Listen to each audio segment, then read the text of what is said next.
Okay, this is Moshe coming to you from Israel and the Galilee. Today we're going to cover what I believe is the way or the events that happen that are going to cause America to seriously turn against Israel. Okay? Now I can't, we're going to go through it and see if it makes sense to you, see what you think about it. I think this is very, very likely to happen. But this is end times and things keep changing and turning and unexpected events happen. But I believe this is real. Okay? But let's, you know, we'll know more. Then we're going to cover using the scriptures. Did the continuing whirlwind of the Lord already start? And we're going to go through the definitions of the whirlwind and the tempest and go through some of the language that's used using the Hebrew, not English translations. Okay? And I want you to know that what you're going to get here has no churchianity doctrines, just Bible. And if you think I'm crazy, you don't know what I'm talking about, wait till I read you the scriptures. They're in your Bible. Okay? And then you decide. Okay? All right.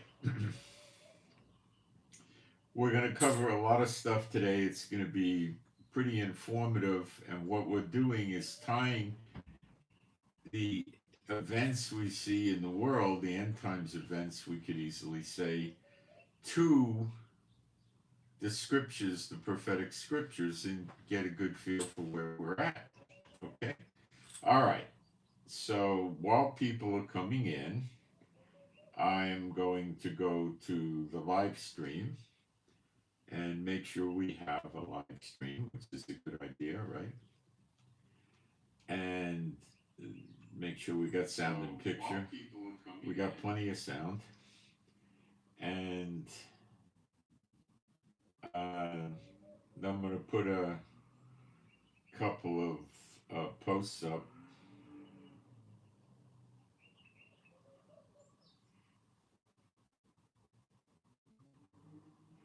People that like to make fun of my age and be disrespectful, I just block you. Nobody cares. Go bang your head against the wall, see if you like it. I don't.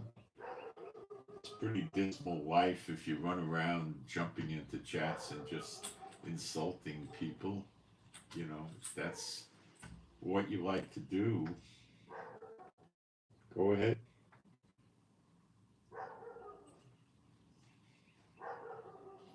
All right, I'll be doing my posts now real quick.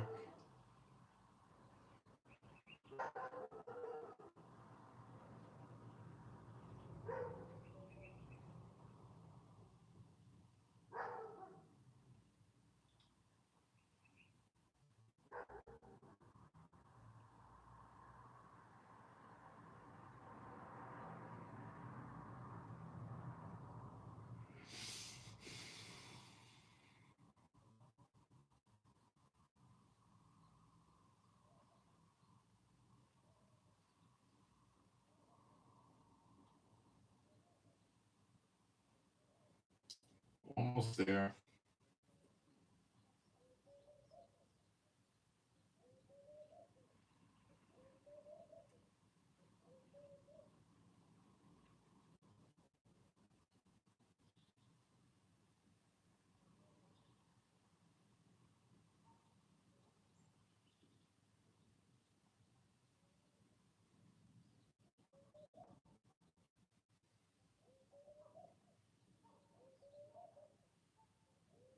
From across the world. Well, which way would that be across the world?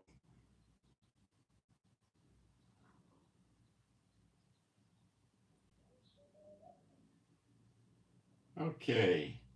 Being a Bible believing site, I'm going to do some praise and we'll get started. There is no God like Jehovah. There is no God like Jehovah. There is no God like Jehovah. There is no God like Jehovah. There is no God like Jehovah. There is no God like Jehovah. There is no God like Jehovah. There is no Messiah like Yeshua. There is no Messiah like Yeshua. There is no Messiah like Yeshua. There is no Messiah like Yeshua. There is no Messiah like Yeshua. There is no Messiah like Yeshua. There is no Messiah like Yeshua.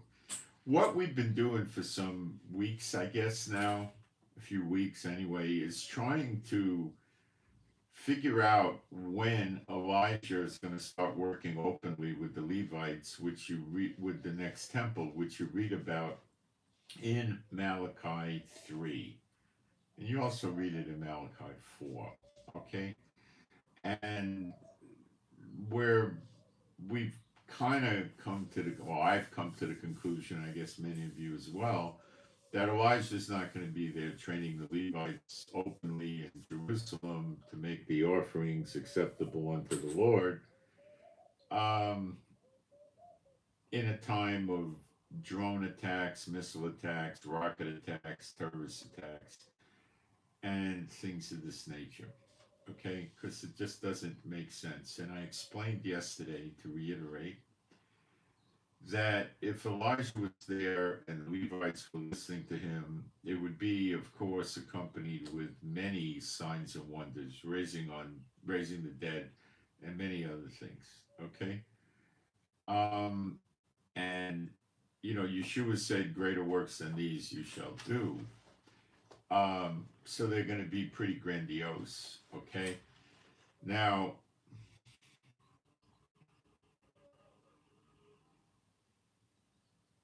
I'm thinking.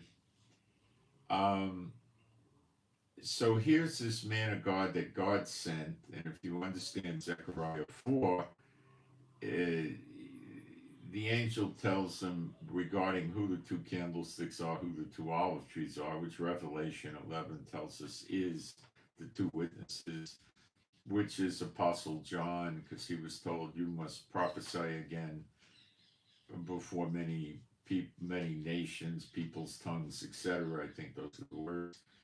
And that never happened. Yeshua was standing there talking to the disciples before they were apostles, and he said, there be some among you that shall not taste of death till they see the kingdom of God. You've probably read that several times. But it doesn't say some, it says someone. It's an individual. Okay, they messed with the translation, I believe on purpose. Okay, so that would be Apostle John. Okay, when you combine the two, and of course we know Elijah. So there you have it. Moses cannot be one of the two witnesses. The scripture says it's elected unto man to die only once. Moses died. King David can't be the one raised up again, because that's the anointed prince found in Daniel 9 around verse 25, 26. And we read much about him in Ezekiel 45, for instance. So it can't be David literally, because it's elected unto man to die only once, and David died in the Bible, okay? So we got to, get into reality orientation here and stop paying attention to the people that call themselves teachers that tickle the ears, okay? All right. So that sets the stage of where we're moving prophetically. Now, we also know that the day and the hour is not going to apply to Elijah appearing or Apostle John appearing. We're not blocked from the day and the hour with that. So that's why I'm digging down really hard and trying to get through this for my own selfish reasons and, of course, to teach. Okay? Yeshua said, watch, and I don't think he meant go out and watch the grass grow or watch the latest Yankees game or the basketball or the football or the soccer. Do you? I don't think so. I think he meant the current events, as you would call it. The weather, the current events, the fires, all of this. Okay. There is a new fire that broke out in California. Okay. 10,000 acres have burned with this so far. And while we had some rains in Southern California that helped the fire people tremendously, it also is resulting in they're fearing floods and mudslides. Plus, the mudslides will be moving toxic ash from the fires. So we had the fires, which is found in Jeremiah 50:51, the destruction of the daughter of Babylon. It says, I will speak, Jehovah speaking, I will kindle fires in and around your cities, or in and about your cities. So it has to start someplace, and some will assume, yeah, well, that means 300 fires all at the same time. Well, there's no scripture that says that's not the case, but there's no scripture that said it wouldn't start first, say, in Los Angeles area, San Diego, Los Angeles area. Now, they said 1,000 structures were damaged in LA. Now, the people that said it didn't specify LA County or LA the city, I'm uncertain about this. I'll dig deeper later, it'll probably come out. I think it's the county, but I'm not sure. See, there's an LA County, and then inside that, there's an LA City. And I believe they call it the Incorporated City and County of Los Angeles, which is common. So it's really one and the same, but it really isn't, you know. There's an LA County sheriff that works the entire county, including the city of Los Angeles. I used to be in law enforcement when I was very young. And I worked in California, but not in LA. And there's the City of Los Angeles Police Department, which is one of the largest police departments in America. I'm not going to get into what I think of them, but if you wanted to know, I would say the LA Sheriff, in times past anyway, I've been out of America for many years, were pretty efficient, you know. I remember once in the 70s, I was down in LA, well, Marina del Rey, which is near LA, very close. I was down there visiting a close friend of mine, and we were in his car, which was nothing special. It was some pretty okay mid-sized Buick. And we were in traffic, and some guy just drove into us. I believe he hit us from behind. He was probably going, you know, I don't know, max 10 miles an hour, let's say. It was traffic and damaged the car. So, you know, we got out and said, well, we got to, you know, get a police report. He didn't object. We phoned it in rather quickly. An LA sheriff showed up, a deputy, with a marked cruiser. And he started trying to control us because we were like standing in the street, and you know, he's doing his job because let's say some other idiot plows into both cars that just had a wreck and people get hurt. So we, you know, listened to the guy, no problem. You know, he's in control. He's the sheriff. So we went up on the sidewalk, and the other guy started giving the sheriff's lip. Now, he hit us from behind, so the fault of the accident was clearly his, unless we were backing up, which we weren't. So the guy started giving lip to the deputy. The deputy took him and threw him across the hood of the car.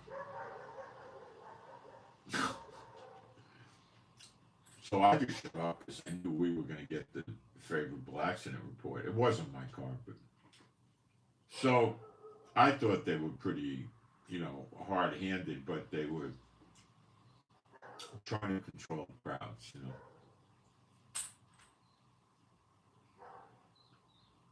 So anyway, there's no other big city police department I am familiar with that would have done anything like that.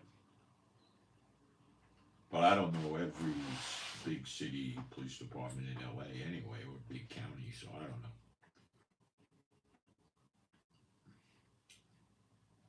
They built law enforcement up in America starting after World War II with all the cop shows.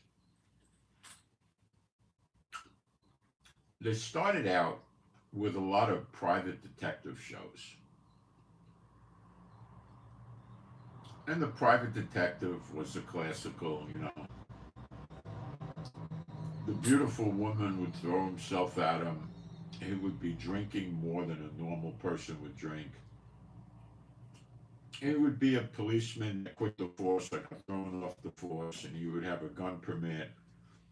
And the police would always be antagonistic with him, but yet his friend, and they would threaten to take his license and his gun permit away, and the guy would generally be struggling for money and stuff like this. They're all the same mold. Then they came out with the cop shows. Dragnet was a big one. It was so unrealistic, unbelievable. But people ate it up. And then they had others, and then came Chips and Adam 12. Adam 12 was approaching realism, but not realistic, but it was approaching it. And then they had many more, and William Shatner did one for several years. I don't remember all of them. There was just tons of them, and then the private detectives fell out of favor. Kojak with Telly Savalas was another big one. Then as time rolled on, they got more sophisticated, and they got NYPD Blue, which ran, 10, 12 years. They had, they had a lot of them, But then I'd say in the last 7 or 10 years, cops are quitting. They have trouble recruiting. They can't get good qualified candidates and stuff like that. So things sort of backfired on them, Oh, they had an FBI story with the FBI with Ephraim Zimbalist Jr.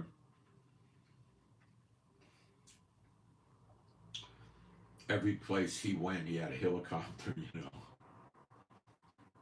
which is a joke. Anyway, they still do cop shows now, but they show like the depressing side of it,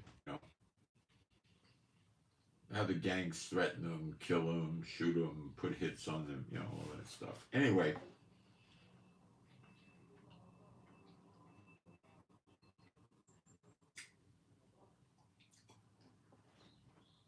so LA has got trouble. Now we see a storm that hit, I think, the southern states of America, a lot of them, with snow. A blizzard. Florida, parts of Florida had a blizzard. Tallahassee, the Panhandle, like Destin, I guess Pensacola, that kind of stuff. And now there's a big storm coming in. That's going to cover 2,600 miles, which is a major slice of America. I mean, America is by air, I think, 2,500 miles across. Now, if you go from Miami to Seattle, that mileage would, of course, be higher, because you're on a diagonal. But,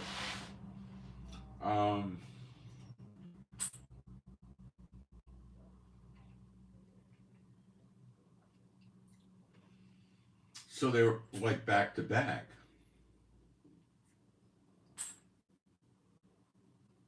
When you have a blizzard, you have snow and it melts. The next storm could be snow, could be rain, winds, everything. We don't know until it actually hits. And then you had the storm, the rains in LA, which they're expecting could cause mudslides, and toxic ash washing around from the fire. So it's, and then we had the winds in Ireland. It's a few days ago. They had record-breaking winds. They were telling people to stay out, in their houses. So that was another sign I saw. And if I dug around, I'd probably find more of this around the world. I didn't do that.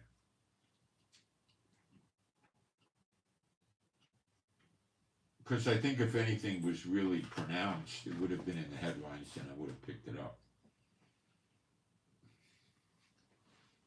So,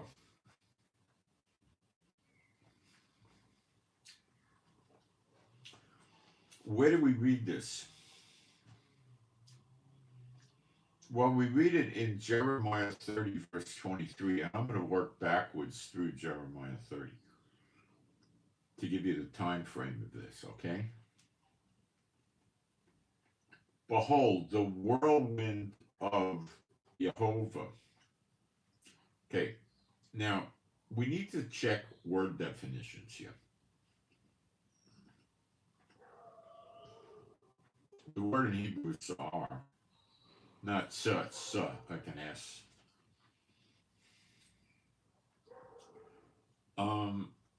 Strong says it's a hurricane, a storm, or a tempest, or a whirlwind. So it's got pretty broad meaning. So let's keep reading. Behold, the whirlwind of Jehovah goeth forth. Okay, Yitzhak. That's a sound, not an S.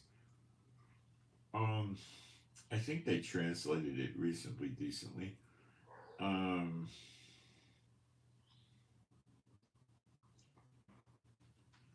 I would say they did an okay job of that.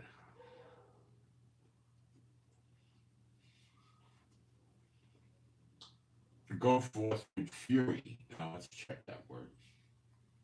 Strong's 2534. Displeasure, heat, anger, poison, furious. I would say they translated it okay. Then it says a continuing. Okay, let's check it there. This continuing. Grah.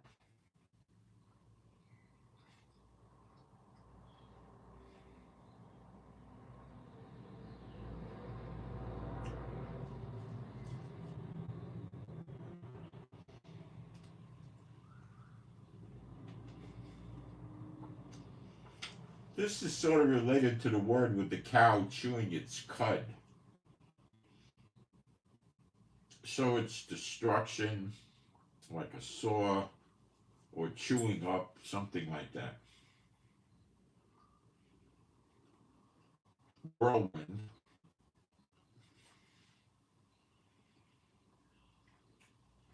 It shall fall with pain. Now it's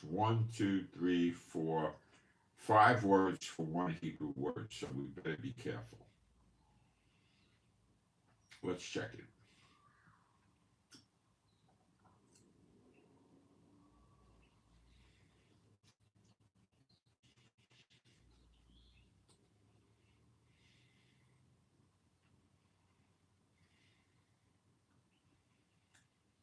Well, it means to wither or twist with pain, something like that.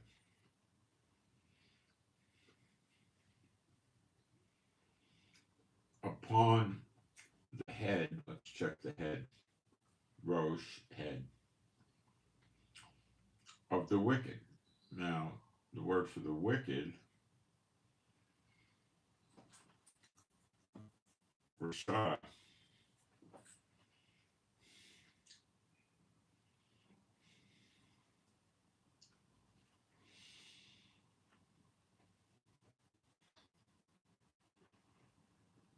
Bad person, guilty. It's okay. Wicked's okay.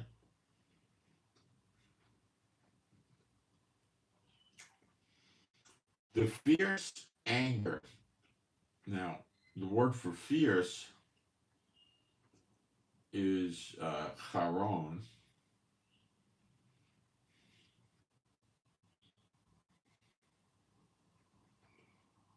Burning anger.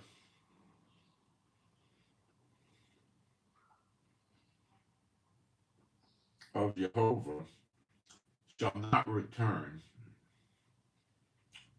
until he have done it. Return means the winds or the storms go back where they came from, because he controls the weather.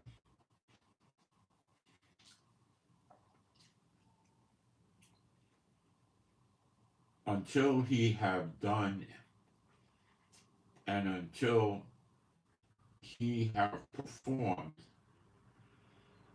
the intention of his heart. The word for heart is lev, which is correct. And it says, in the latter days, okay, the word for latter, acharit,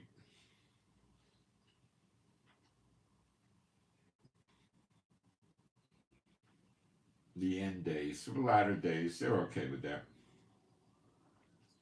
You shall consider it.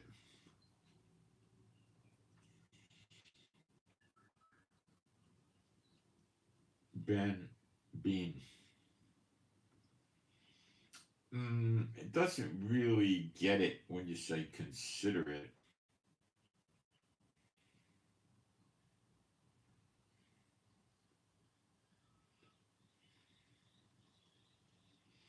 Understand it would be much better.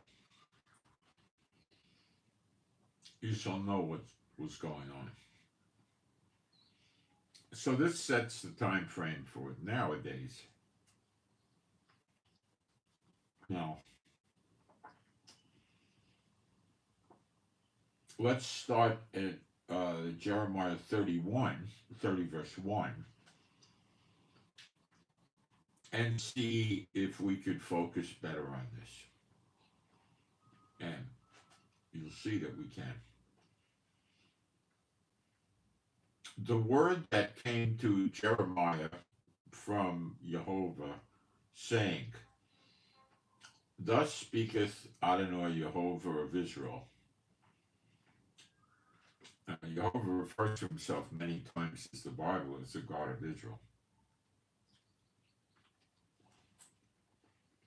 saying, write thee all the words that I have spoken unto thee in a book, or a saith, or it could be a scroll too. They didn't have any printing presses back then, or typewriters, computers.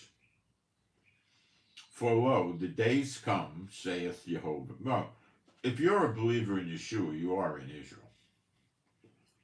And all Israel shall be saved. For lo, the days come, saith Jehovah, that I will bring again the captivity of my people Israel and Judah, saith Jehovah. Well, this is not today, because Judah is here, which is Judah and Levi, a little bit of Benjamin, but the 10 tribes are not here. So when he says Israel and Judah, he's referencing the 10 tribes and the 2 tribes, all 12 tribes.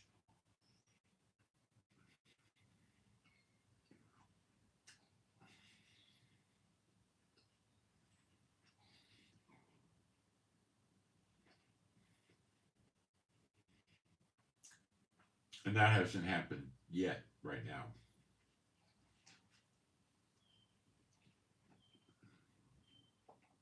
And I will cause them to return to the land that I gave to their fathers, and they shall possess it. And that takes us to Father Abraham in Genesis 15, where it goes from the Euphrates River to the Nile. And that piece of land is about 100 times bigger than what we have now. And these are the words that Jehovah spoke. What it would include is the Nile River, which goes all the way down to that waterfall.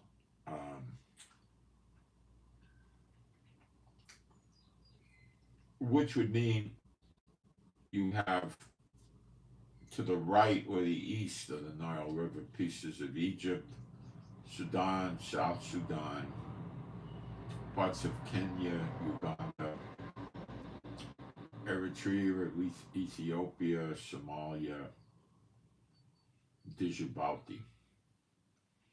Then crossing the Red Sea, you would have to the left, looking at a map online, or the west of the Euphrates River, a huge piece of Turkey, more than half.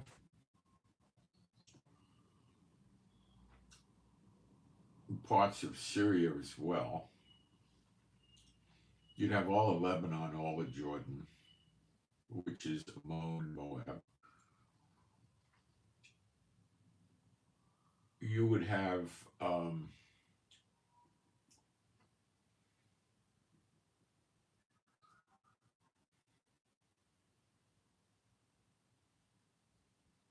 getting my bearings straight.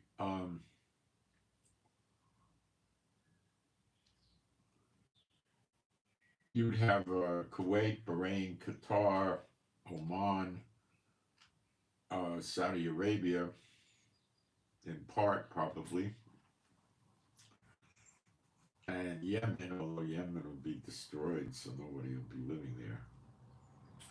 Yemen is Edom, and I think I covered it. Okay. Now, and these are the words that Jehovah spake concerning Israel and concerning Judah. For thus saith Jehovah, we have heard a voice of trembling, of fear, and not of peace. So those of you that are looking for the man of peace to come, you better throw your looking way out in the future, 60, 70 years. Ask you now and see whether a man doth travail with child. Wherefore do I see every man with his hands on his loins, as a woman in travail, and all the faces are turned into paleness. Okay? Now, it says, alas, for that day is great, that none is like it.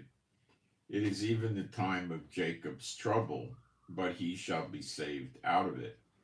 So because it says Jacob's trouble, it means those clutching their guts with their face turning pale are Israelites. So forget the man of sin for this point in time. That'll happen with Gog and Magog, but we're not headed into Gog and Magog. In Ezekiel 38, it says that Israel is living without bars and walls and peace and safety, with great wealth and riches, gold, silver, cattle. Sound like Israel today? No. Also in Ezekiel 38, you read that the land in front of them is like the Garden of Eden, and then behind them it's all burned up. That's the locusts that do it.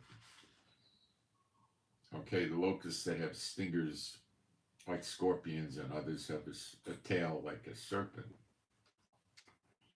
Okay. For that day is great, so there is none like it. It is even the time of Jacob's trouble, but he shall be saved out of it. Jacob means all the 12 tribes. So this doesn't happen to. Well, it may happen before they're here, the way I see it unraveling.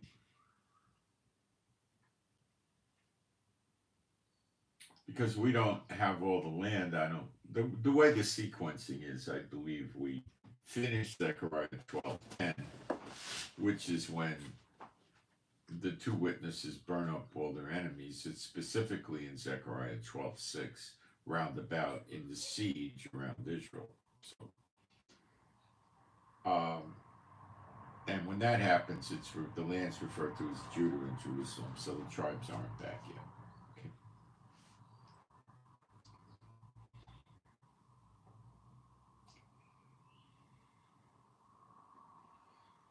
But it'll be Jacob's trouble as well, because they're going to have to come to Israel from wherever they are. And we'll cover why. For it's in a minute. You'll see it, a couple of verses or something. It shall come to pass in that day. That's the day of Zechariah 12:10. That's the appearing of the Son of Man in the clouds, seated on the right hand of power. That's Yeshua appearing at the right hand of God in the clouds.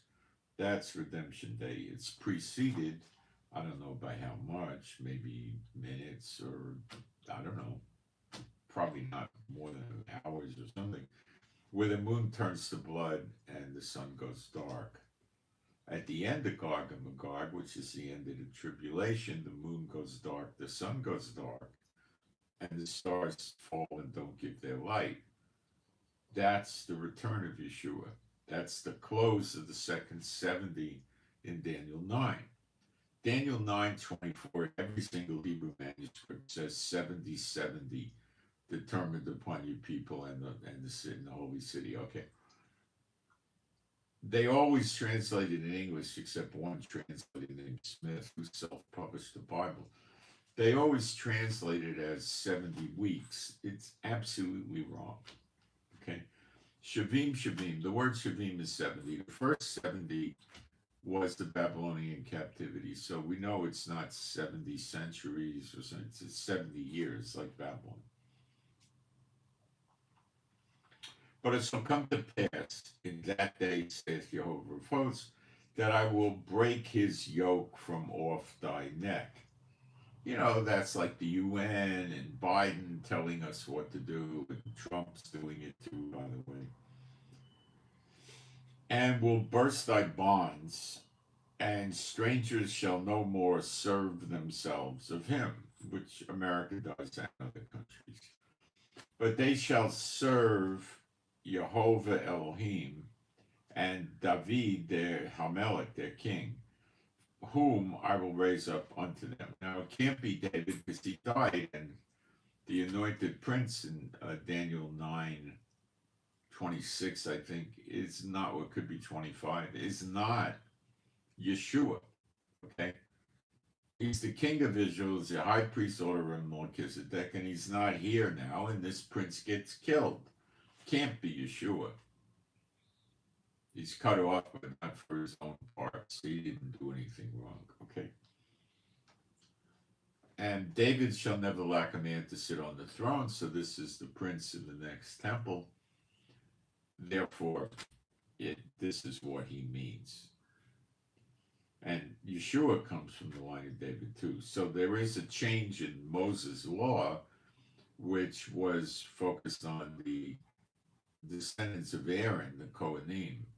And there is no more high priest from the order of Aaron. It's shifted to what's called the anointed prince from the line of David because of the work Yeshua did also from the line of David.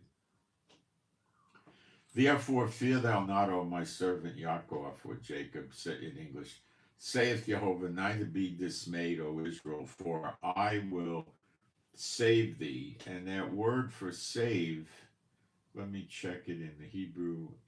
I believe it's, well, I'll find it for you. Verse 10. Okay, let's go to the Hebrew.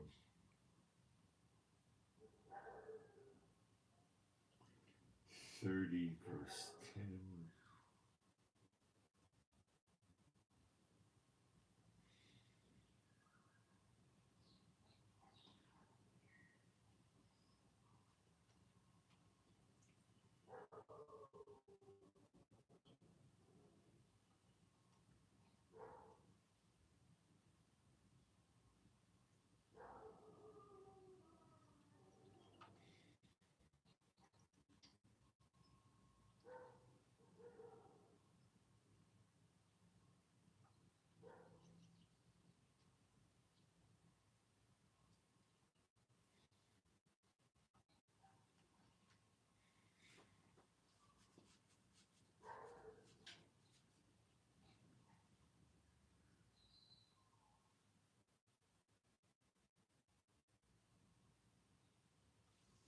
Oh, it means save. Okay, let's go back to the English. Whoops, I gotta go here.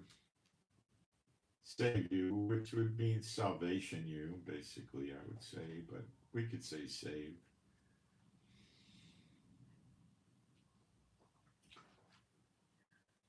Neither be dismayed, O Israel, for lo, I will save thee from afar.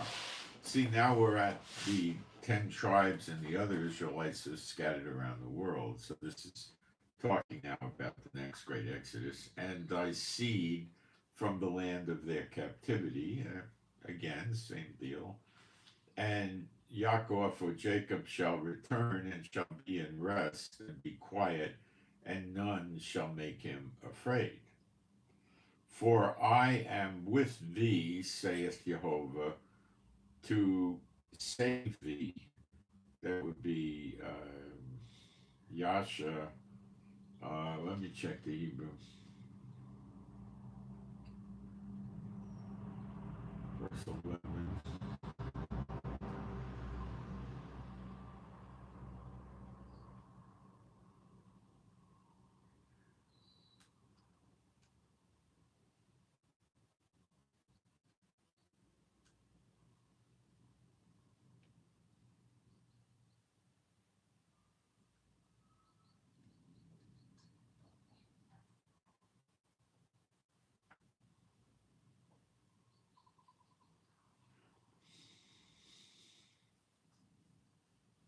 Yeah, that's the root. It's basically the same root as Yeshua's name, Yasha. It's just salvation thee is save thee, I suppose, works too.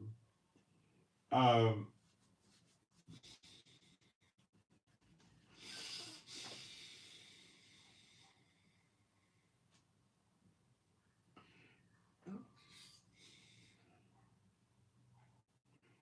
and a seed from the land of their captivity, and Yaakov shall return and shall be in rest. Okay.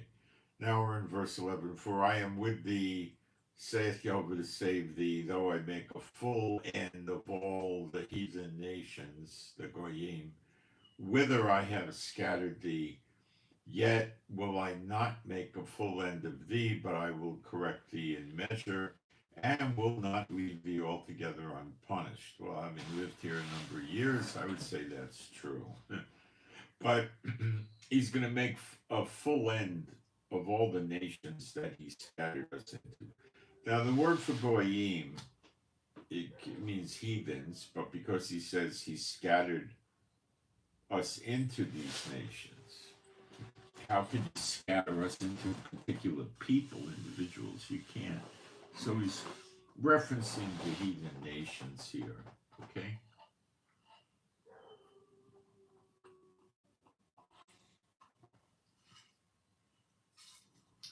There's only one non-heathen nation in the Bible, the way God presents it, and that's Israel.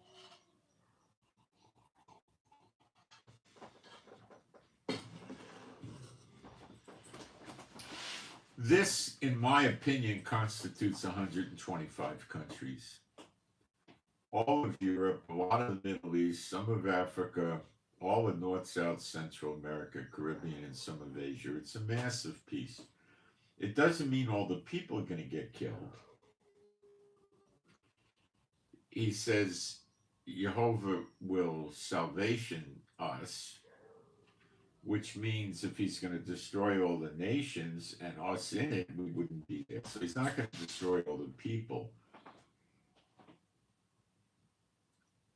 He says, but it might, because it says, though I make, let's check the word for that, asa, I will do, I will make, okay, it's fine.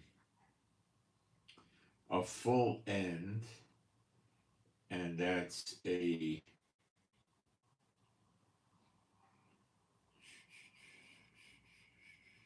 complete destruction. Now, I don't think this means every person's going to get killed, because he's talking about countries that he scattered us into. So I don't think he's killing everybody. I have to leave room for it. Could be interpreted that way, but I'm not thinking that. Okay. Now the church doesn't teach this. This is not the only place it appears in the Bible.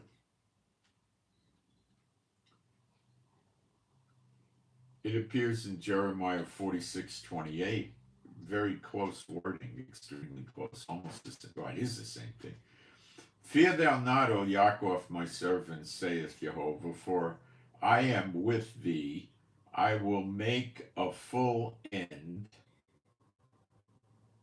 of all the goyim, the heathen nations, whither I have driven thee, and I will not make a full end of thee, but correct thee in measure. Yet will I not leave thee altogether unpunished. Okay, so it's not just one scripture the church isn't talking about, it's two. So you should ask yourself why the church doesn't mention this. For sure they know about it, the way they pour through the scriptures, right?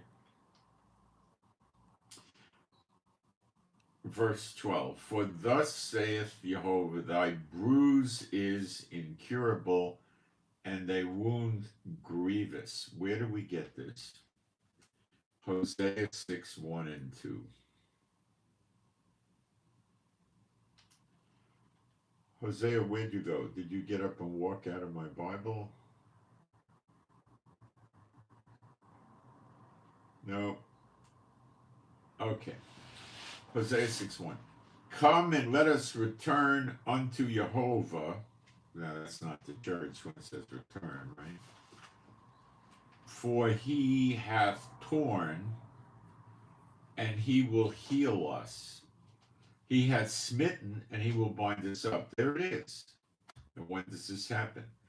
After 2 days, now, remember Peter says a day, 1,000 years is like a day unto the Lord. So I do not, this is talking about Israel's punishment for killing the Messiah. They got a double punishment, 2,000 years. I don't think that by any stretch this was a 48-hour punishment, 2 days. It was 2,000 years. But he worded it this way so we would assume that it doesn't mean a 2,000-year period of time exactly literal to the day, because some people would know too much as to timing, okay? So it's 2,000 years, but I think we're talking about a rough cut because he says 2 days. Will he revive us, chaya? That means bring us to life. That's the everlasting life you get when you see Yeshua. Now, some of you, what am I talking about? Okay, I'll make this case just simply and quick. And yes, the church doesn't teach you this. That's not my fault. And this is the will of him that sent me, that everyone which seeth the Son and believeth on him may have everlasting life, and I will raise him up at the last day. Of course, this tells you the rapture's at the last day, when they're on the 1 days after the millennium, after Satan's released. But the church doesn't like to teach that. Okay, even though we read it again in the previous verse, John 6:39, and this is the Father's will which hath sent me, that of all which he hath given me, I should lose nothing, but should raise it up again at the last day. So everybody goes up on the same day, the last day. The dead rise, we rise, Father God Jehovah comes down after Satan gathers them like the sand of the sea, burns the whole universe up. We meet him on the clouds because there's nothing to stand on anymore. We have a spiritual body at this point, and we go up on the clouds to heaven for eternity, forever and ever and ever, with Jehovah and Yeshua. Okay? And you'll be with the 2 witnesses, you'll be with the apostles, etc., right? But you should raise it up again at the last day. So you got to learn this stuff, okay? Why they teach you left behind raptures and stuff, you can draw your own conclusions, okay? But it does contradict the teachings of Yeshua. So where do we see this happen? We see this happen, and this is going to all tie together with what I'm telling you Trump's up to, okay? In Zechariah 12:1.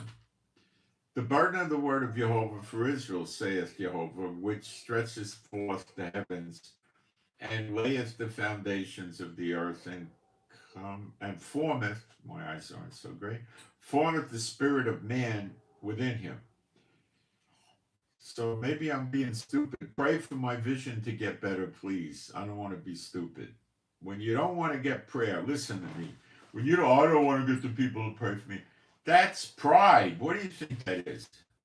If you got a limp, you got an injury, you're sick, and you don't want people to pray for you, will you enjoy the injury? You enjoy the limp or the sickness? Don't be prideful. What is the price of getting us to pray for you here? It's free. In Hebrew, we say ephus, which means zero or nothing. You could put it in the chat. You could email it to me. If you want more privacy, my email is high up at the top of the chat. It's Israel Giving with the digit 7 at gmail.com. Israel, which is AEL, by the way. Israel Giving, one word, with the number 7 at gmail.com.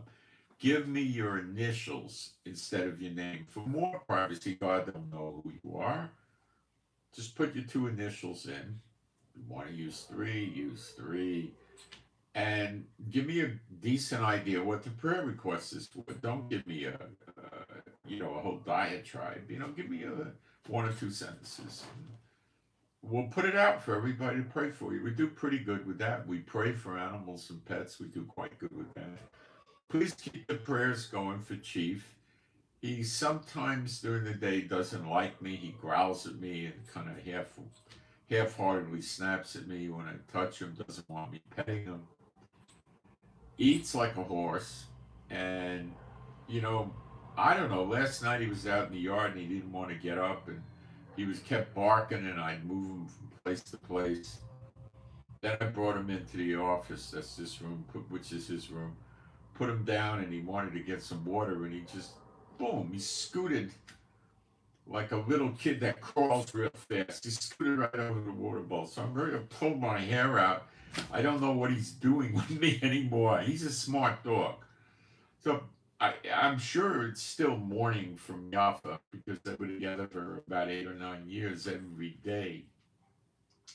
And I think he believes I did something to her and got her out of here or something. I don't know why he thinks that, but he seems to think that. So please pray that his mind get right and he gets to walk better and, general healing.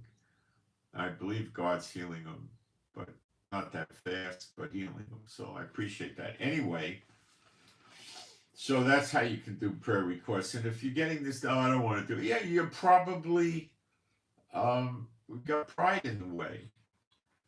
If you got an economic issue, we'll pray for that. If you got a problem with a landlord, a neighbor, a family member, an employer, a co-worker, a dog in the neighborhood even, we'll put it up for you.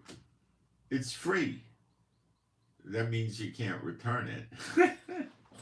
Because you're not going to get any money back. You didn't pay anything. Okay.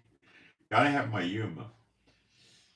All right. Now we're in verse 2 of Zechariah 12. Behold, I will make Jerusalem a cup of trembling unto all the people round about. That's when they're doing a siege around us. Hasn't happened yet. Sort of, kind of, there's a siege that took place since October 7th. Let's read the words carefully again in verse 2. Behold, I will make Jerusalem a cup of trembling unto all the people round about when they shall be in the siege, both against Judah and against Jerusalem. All right, let's check the word for round about. Strong's number 5439, Sabib. Roundabout, a circuit round. I'm reading it in different ways to interpret it. A circle, neighboring circle.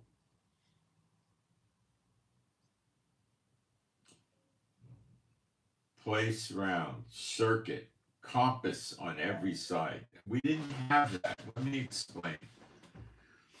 Gaza in the, you would say, southwest of us, yes. Small border with us. Lebanon, yes, border with us. Syria, well, it was there for a while. Iraq has no border with us. Jordan has a good-sized border with us, nothing. And down by a lot, we didn't have anything, really. Although the Houthis were shooting rockets up there. The Houthis have no border with us. So I would say, because Jordan is left out of this, you could say they didn't surround us yet. Okay? The efforts against us from Syria were half-hearted at best. The same with Iraq. It was Gaza and Lebanon predominantly. The Houthis are quite far away. I think 1,000 kilometers or miles or something. It's pretty far away. Okay. The same with Iran. When they shall be in the siege, what? So a siege is circling about.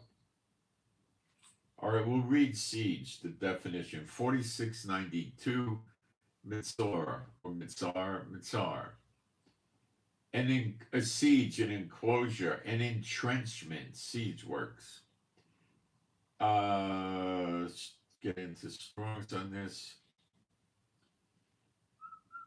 Hemming in. Okay, we're not hemmed in.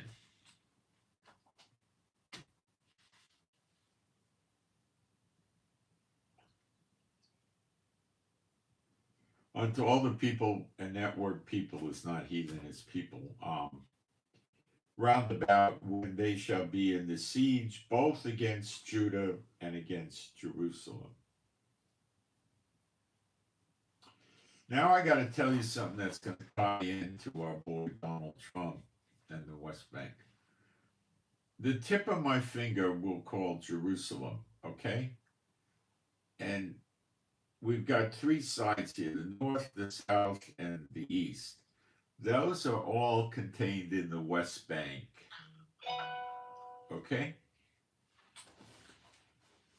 So to do a siege or surround Jerusalem, it has to come, because it says Judah and Jerusalem, it has to come from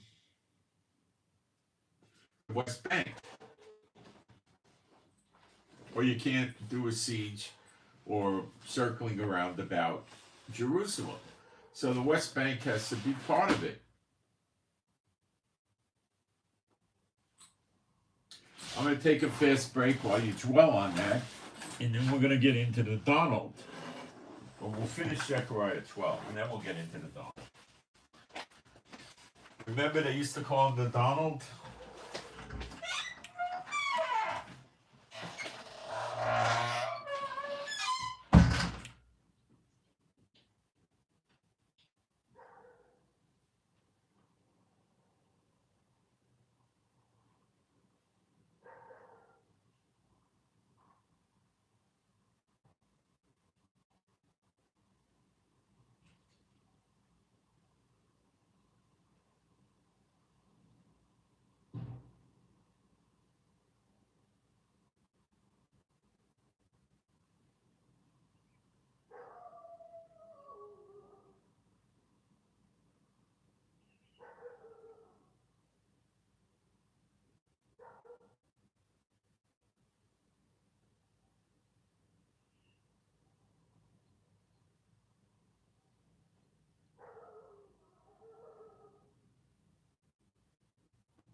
For Zechariah 12 to happen, Jerusalem has to be surrounded, which is the West Bank.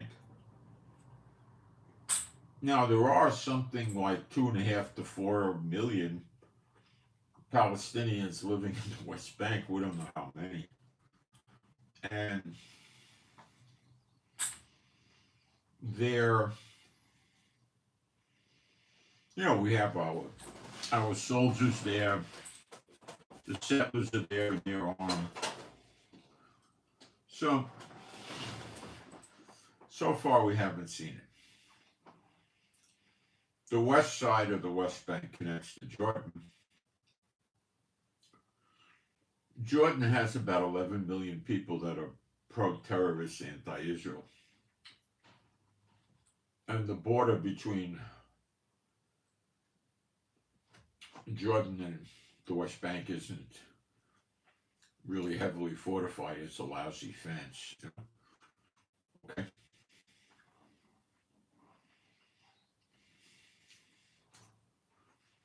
Israel is fighting almost like a war in the West Bank now.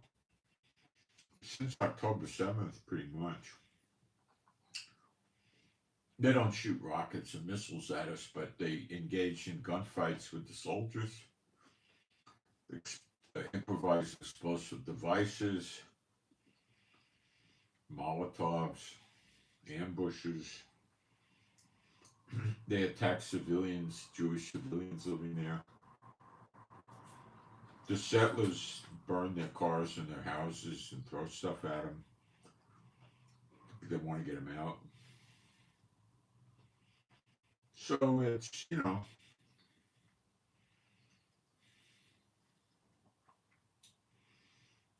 it's a high stress area.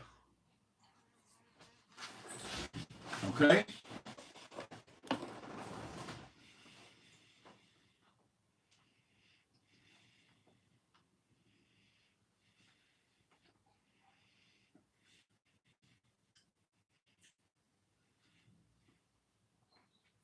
And remember in verse 3 of Zechariah 12, and in that day will I make Jerusalem a burdensome stone for all people. All that burden themselves with it shall be cut in pieces, though all the people of the land, all the heathen of the land, be gathered together against it. The heathen of the land would be the Palestinians in the West Bank, and in Israel, and in Lebanon, because that's our land, and in Syria, and in Jordan, and Gaza. In that day, saith Jehovah, will I smite every horse with astonishment. The word for horse is sus in Hebrew. It can mean a swallow, that bird, or a horse, like giddy up, right? So they say horse, but it could also be a bird, a swallow. And maybe he's talking about planes. I don't know. You got me. It could mean horse. And his rider could be the pilot. But again, I don't know which it is. With madness, and I will open my eyes upon the house of Judah. That's pre-next great Exodus, because Israel's not here yet, just Judah. The house of Judah, the word is bite. It's not the land of Judah, it's the house. And will smite every horse, sus. The word for every is call, which means all. So it's say all horse, all sus, call sus, of the people with blindness. And again, that could apply to a plane without the radar, but they could still see out the window. So maybe it is a horse. And the governors of Judah, well, their word should be translated judges. And when you go to Isaiah 1, verse what? Good question.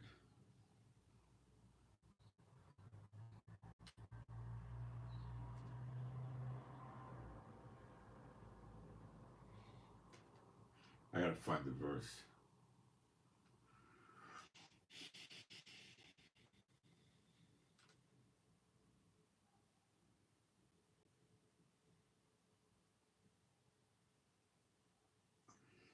Verse 24. Therefore saith Jehovah, saith Adonai Jehovah, of hosts, the mighty one of Israel, again, Israel. Of course, if you're in Yeshua, you're not of Israel lineage, you are Israel nonetheless, okay? I will ease me of my adversaries and avenge me of my enemies. Well, that takes us to the year of recompenses, which we're in now. Read Isaiah 34:8 if you want to know about that. And I will turn my hand upon thee and purge and purely purge away thy dross and take away all thy tin. Well, Elijah does that in Malachi 3, and the rest of Israel that make it in Zechariah 13, the next chapter, verses 8 and 9, 2/3 get cut off, and 1/3 gets purged. The dross and the tin get taken out. And I will restore thy judges as at the first. The two judges were Moses and Aaron, the first, right? And they were also prophets, right? Right. The two witnesses are prophets. It says so in Revelation 11. Judges are prophets. So Elijah and Apostle John are the judges of Israel that will be running Israel. A lot better than the government now, huh?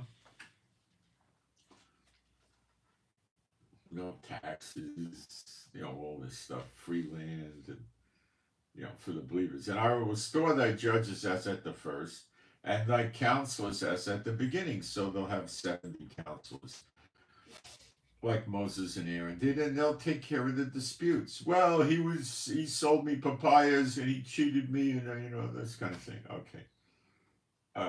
That's pretty petty, but there'll be disputes. As at the beginning, Moses and Aaron. Thou shalt be called the city of righteousness, the faithful city. Okay. Back to Zechariah 12.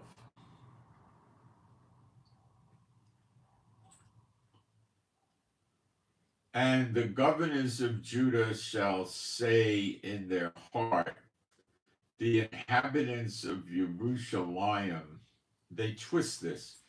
It's saying the inhabitants of Jerusalem's strength is in Jehovah of hosts, their God.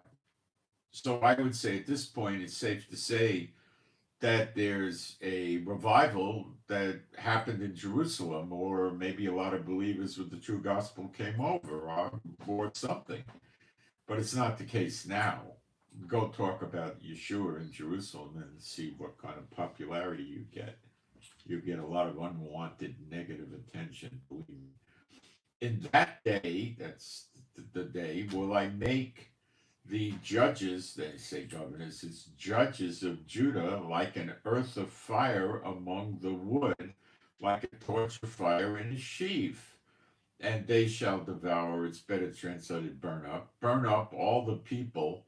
It doesn't say heathen, it says people round about on the right hand and on the left. So depending on how you're looking at it, the right hand of Jerusalem or the left hand of Jerusalem, depending on your perspective, is going to be the West Bank. And other places, of course, the right hand and the left. And Jerusalem shall be inhabited again. No, it's saying remain still in our own place, even in Jerusalem. Nothing happens to Jerusalem this time. Jehovah also shall save the tents of Judah. Okay, so they got,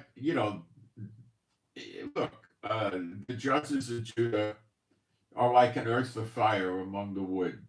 That's one thing of him telling you without saying it, that the fire coming out of their mouth. And like a torch of fire in a sheaf. He says it a second time in a different way. Well, there's two of them, Elijah and Apostle John. So he says it twice. You got it? Can you dig it? You got it yet? It's two witnesses. Who else do you think it is? The Pope? Trump? Who do you think it is? There's two witnesses. Jehovah also shall save the tents of Judah first, that the glory of the house of David, and that Israel's not here, that the glory of the house yet, and the glory of the inhabitants of Jerusalem do not magnify themselves against Jehovah, against Judah. In English, it's Judah, but there's no J in the Hebrew alphabet, so it's Judah. So his name couldn't be Jesus, it has to be Yeshua. And Jehovah's name is not Jehovah, it's Jehovah. Yud He Vav He, Jehovah. Yud He Vav He. In that day, there's that day again, it's a one-day thing, shall Jehovah defend the inhabitants of Jerusalem, and he that is feeble among them at that day shall be as David. So the feeble people, like me, maybe, you don't walk right, you're not steady on your feet, you bent over, this and that. Old people, canes, walkers, slow walking, shuffling feet. Now they're like David. Obviously, they're not still feeble. Duh. So what happened? David killed Goliath. 9 feet or 10 feet of that garbage dump, that bum. And I don't know its exact height, but it's probably around that. And he killed a lion, he killed a bear, little David. And he was a mighty warrior when he was running Israel with the military. A man of war, Jehovah said. In that day shall Jehovah defend, and the 2 witnesses will be men of war too. Oh, yeah. And you think Yeshua's not going to be a man of war when he comes back to earth? He won't be a man, but he'll be a war. Gets rid of the enemies. What about Jehovah? He gets rid of the enemies too. The enemies got to go. In that day shall Jehovah defend the inhabitants of Jerusalem, and he that is feeble among them at that day shall be as David. Now look at the house of David. And the house of David shall be as Elohim, as the angel of the Lord before them. That was the glory of God of Israel with Moses and Aaron in the wilderness. His name is Michael, the most powerful angel, and he killed 140,000 in one day. Now, do you think the house of David changed also? I do. And it shall come to pass in that day that I will seek to destroy all the heathen that come against Jerusalem. Well, you better believe they're destroyed. And I will pour upon the house of David and upon the inhabitants of Jerusalem the spirit of grace and of supplications. That's in Israel, he's talking about that, because they're not believers. But he poured his spirit out on them. So you can't tell me now they're not believers after he poured his spirit out on them. So the sins were gone. They were washed away like snow. The snow. Okay.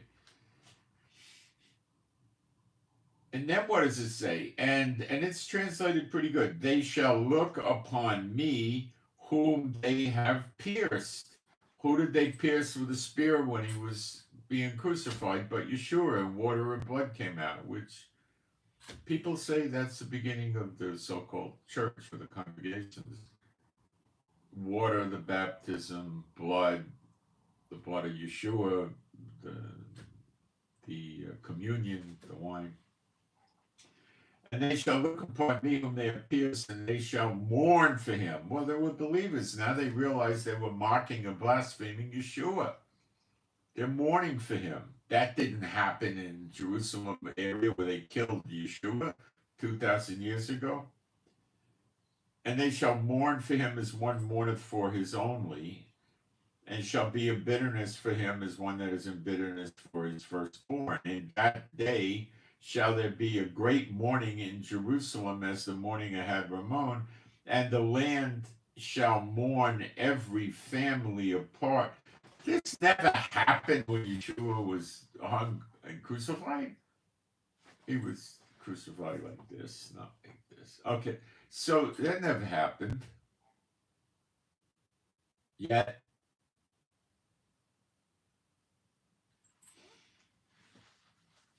So there's your two witnesses working fantastically. There's going to be probably many millions of these goofballs trying to wipe us out. Do you think that would be a great sign of wonder where they just go, and it could be lightning, by the way. The fire out of their mouth, the word for fire could be lightning as well. Lightning strikes, it causes fires. Okay, so it could be like loud explosive lightning or quiet lightning or flames. Okay?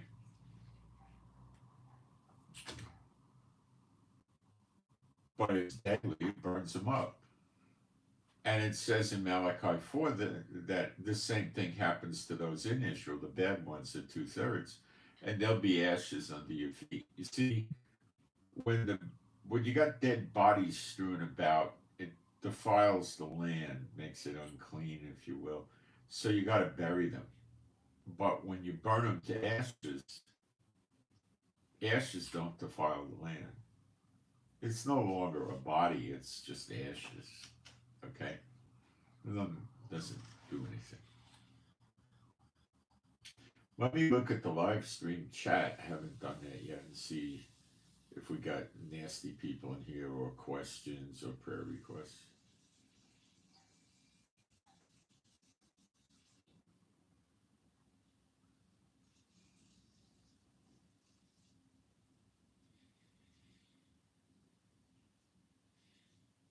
Well, we don't take their land. We take our land that God gave us by covenant in Genesis 15. Get Chief a new buddy. I thought about it, but he's still old and frail. And I think another dog may take advantage of him and make him miserable. Chief has no more teeth. His teeth are gone. So he can't defend himself appropriately. So that's what I'm afraid of now. We got the big dogs in the house, the two of them, and they're very friendly with Chief. They're not. They don't play with him because he doesn't play back. They don't bother him. They come up and sniff him sometimes, and they never hurt him at all.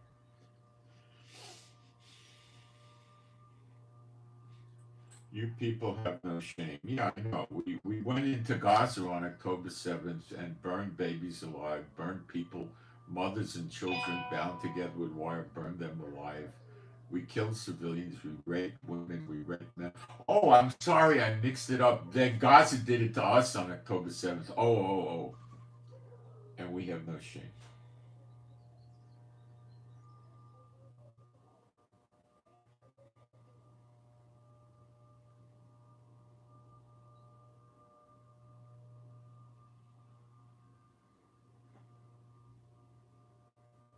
Okay, looks like garbage has been thrown out. All right. See if I got any email messages.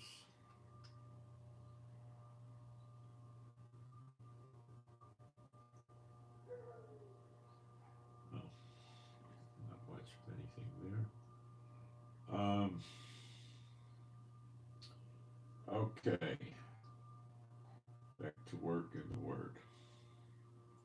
That's not the Word, that's YouTube. Okay, so that's rather important. Okay, so Trump, now let's see if we can make sense of this. Okay, so Trump he's gone to Egypt and he's gone to Jordan and said, take the Gazans in.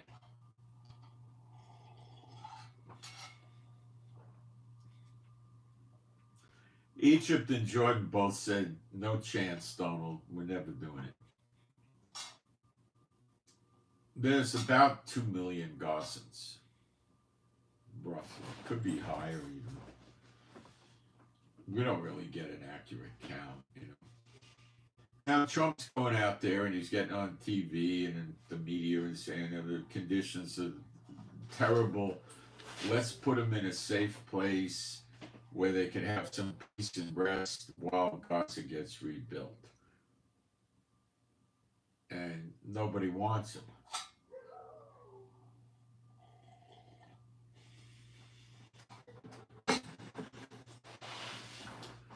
They don't want them because these people are dangerous and they'll turn against them. Egypt's scared they'll side with the Muslim Brotherhood who will recruit them.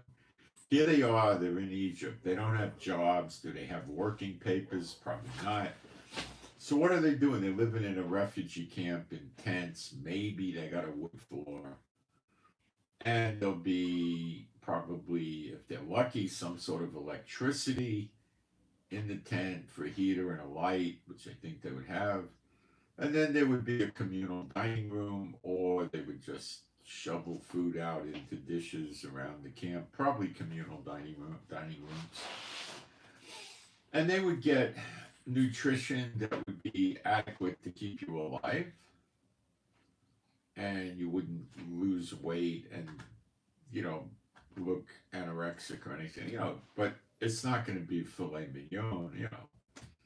You're not going to have really good hamburgers. You're not going to have, you know, good southern fried chicken or any of that stuff. You know, they're going to have, you know, junk, right? You know, prison food or something like that. The best of both worlds, they'd have food like a military, best case. Not a good, rich military. It'd be like prison food. They have some sort of medical, and they'd have communal showers and probably communal toilets scattered around the place, which would probably be not the cleanest. They might have communal laundromats where they could wash their clothes in a washer and dryer, but I think there would be pools of water that would be running or something, and they could wash their clothes there and hang them up to dry. I think that's what would happen. And then along comes the Muslim Brotherhood and says, you know, well, work with us and we'll sneak you out of the refugee camp. We'll get you a place to live. We'll get your kid in school. We'll give you some kind of ID papers. You'll look like you're a member of the country and da da da da da. So they're going to recruit them. They might recruit 50,000 out of 2 million or 150,000. Who the heck knows? Egypt doesn't want it. Egypt and all the Muslim countries want them there to be used as human shields so Hamas can rise again and kill the Jews another day. That's it. If the human shields are gone, or half of them gone, which is about what Trump's talking about, if half are gone, it would be very difficult for Hamas to use the human shields like they do now. It would be available, but not in the great, you know, not the way it was.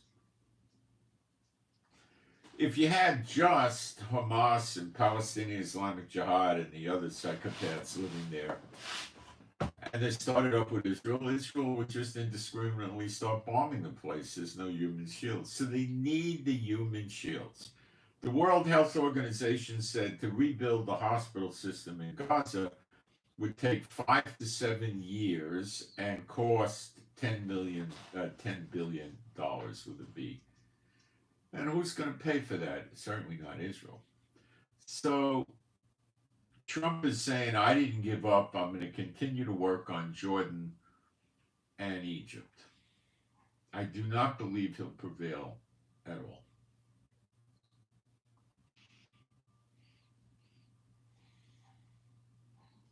Okay?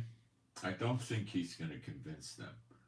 I don't think he's going to attack them. I think he'll threaten to bribe them. And then he might tell Jordan, America doesn't have any military bases in Egypt. In Jordan, they do. And America might say, we're pulling our bases out of Jordan. You don't want to work with us in this matter. If you take 1 million of them in, we'll give you so much money every year. You know, we'll help you with defense. We'll buy the tents. We'll pay for the fences around it. Okay? We'll give you money to feed them and get them medical care.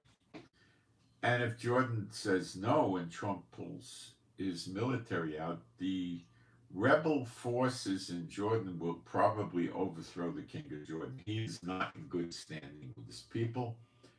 And this king of Jordan is not on solid ground. Okay? Not at all. So this guy could go. And then the radical terrorist anti-Israel people in Jordan would run Jordan and they would swarm into the West Bank with the Jordan army and occupy it. It would be a real mess. Then they would be able to lay siege to Israel. So this has to happen. So far, I don't see any signs of Trump making any meaningful progress on this campaign to move the Gazan people to Egypt or Jordan. Turkey, I don't think that's going to happen. I think Erdogan would hang the phone up on him, where else could he put him? Saudi Arabia? He'd have to help the Saudis get up off the floor after he told them that. They'd be laughing so hard. Not going to happen. Iraq? I doubt it. Iran?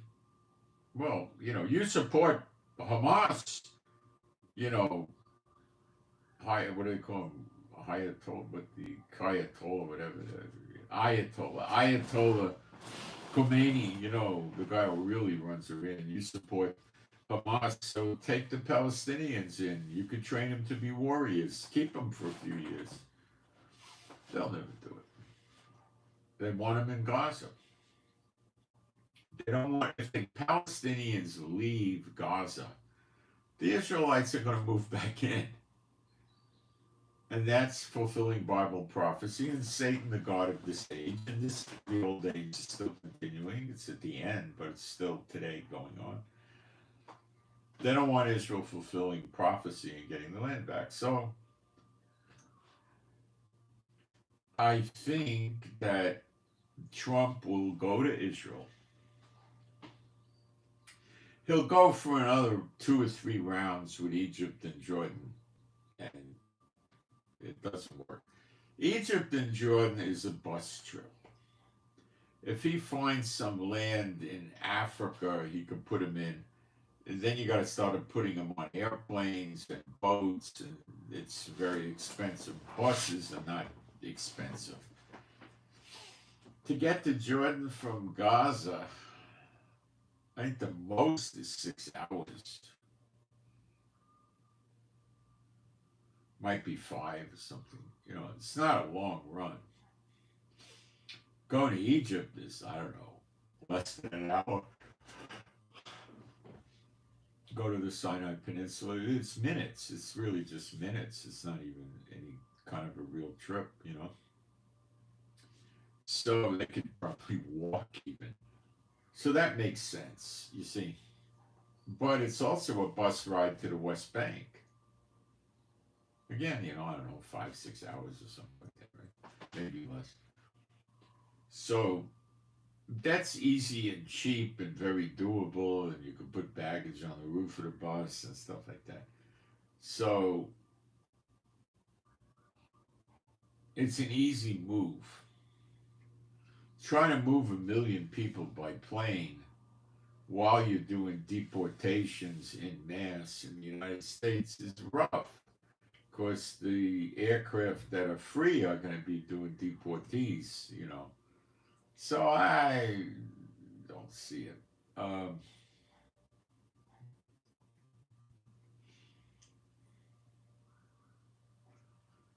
Then what does Trump do? He's already committed himself by getting on TV and in the media and barking about the horrible conditions the Gazans live in. And that's true. They don't have houses. The winter's coming to an end, so they're not going to have the cold weather. They might get more rain.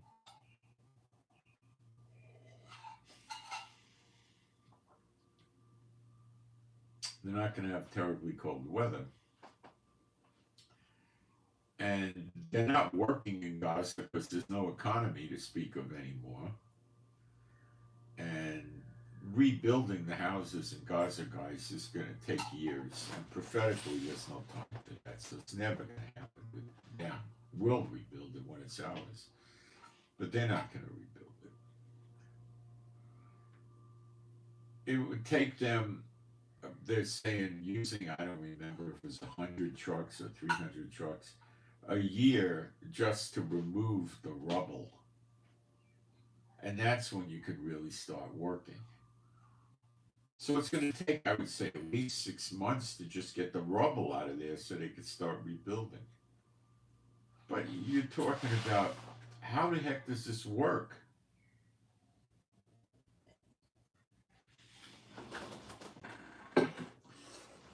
Imagine some European or Saudi Arabian or some construction companies coming there and set up, right?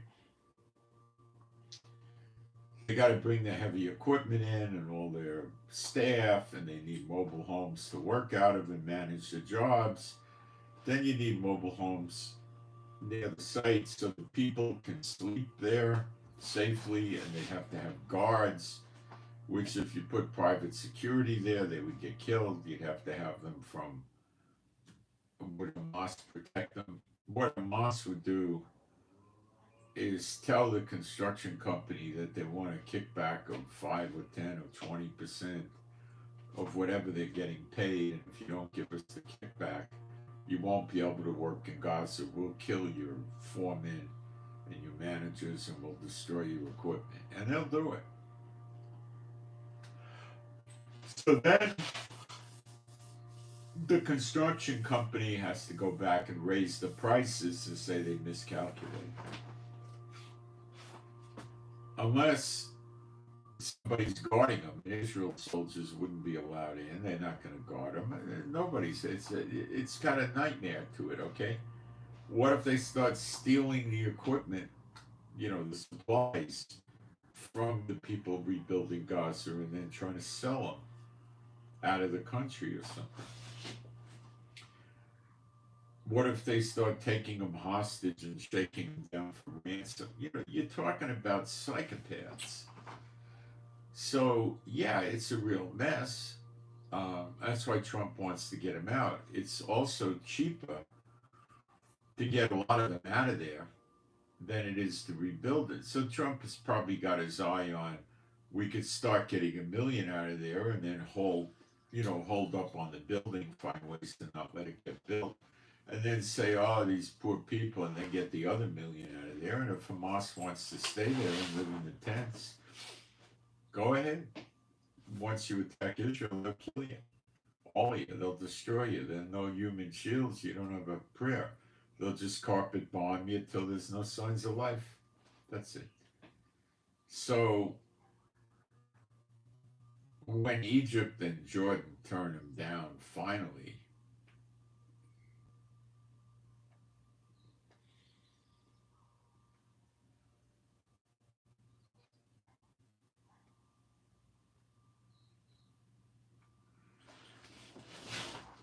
it's a mess. Okay, so Trump's going to come up with a bright idea. He always wanted a two-state solution. And Trump's going to have to find something Satan likes. So he goes to Netanyahu and says, listen, let's put the Gazans, bring 1 million, put them in the West Bank. We'll build a refugee camp. I'll help you. I'll pay for it. Build a refugee camp. Okay? I'll buy the tents. Okay? Put the tents in, get the electric generators in there, run water lines, do the showers, the toilet. I'll pay, I'll give you the money.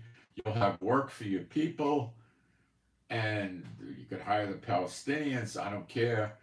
Do it up in the West Bank, and I'll give you money to feed them and medical them and all of that stuff. It'll help your economy.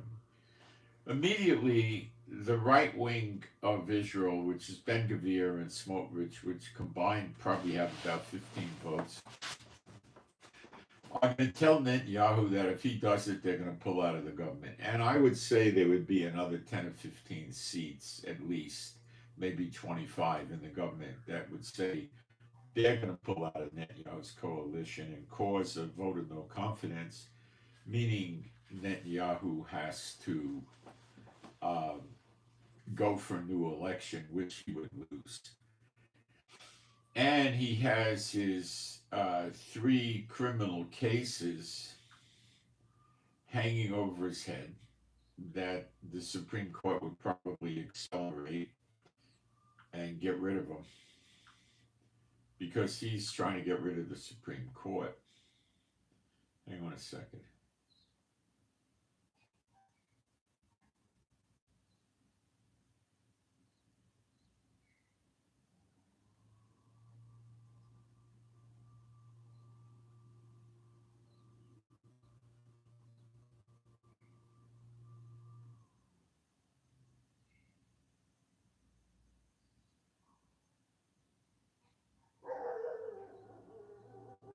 That's a fraud letter. Um, Somebody impersonating UPS telling me I got a shipment of food or something, and I don't have any food coming from UPS. They don't use my name or they don't give me a tracking number. Nothing. It's a joke. They do that. A lot of them get phone chips from Jordan, Lebanon, Gaza. Um, Maybe they could reach from Iraq or something, and they try to fraud Israelis because you can't do any law enforcement against them in those countries. So, okay. So, uh, they would rip apart the government, and Netanyahu would have to go for election, and they they might, because we're not really at war, they might take the 90-day path, which means Netanyahu remains in office as prime minister, but not as a real prime minister. He's called a caretaker. So he can't do anything. He can't initiate legislation. He can't do much of anything. If there's wars, he still can run the military. Or there's a way they could do it and have a vote in a day or two and get rid of him quicker. And I think they would do it that way. And then they would have a new prime minister who would not go along with this. So Netanyahu knows this. The chances of him surviving as prime minister, if he pulled a move like this with Trump, is, I would say, zero or maybe 10%. It would be such a remote chance he could survive this. It's not even worth considering. Really, it's just a disaster for him. And he won't be able to postpone his criminal cases anymore. He's not prime minister. Boom, he'll be in court, he'll be in jail, and he knows this. The only way he could dodge jail is to stay prime minister and keep delaying his criminal trials.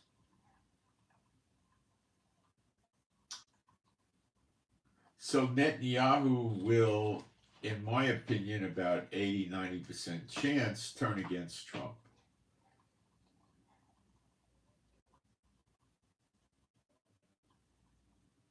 Okay. He'll tell Trump, hey, I won't survive as prime minister. I can't do it. You won't get it done with the next prime minister either. It's stupid. You're throwing me under the bus. Why do you want to throw me under the bus? And Trump will say, well, I got to do something. See, Satan is running every nation in the world. So let me find you a scripture.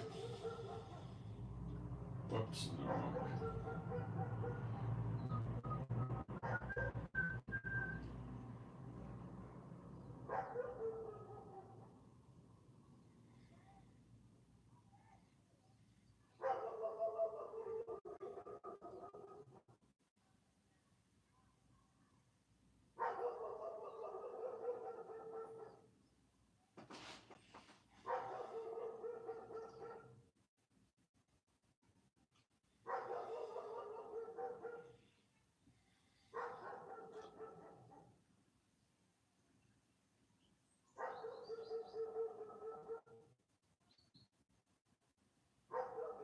Oh,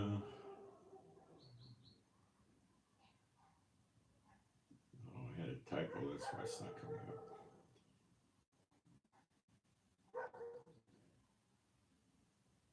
Let's see if I get it now. Still not.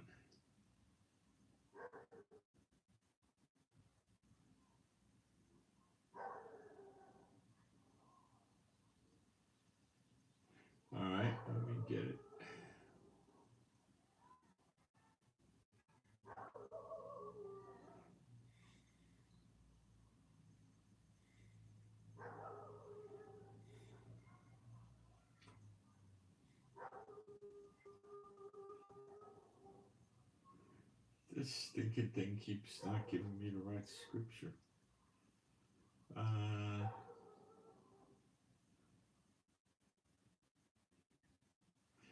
right, let me focus better.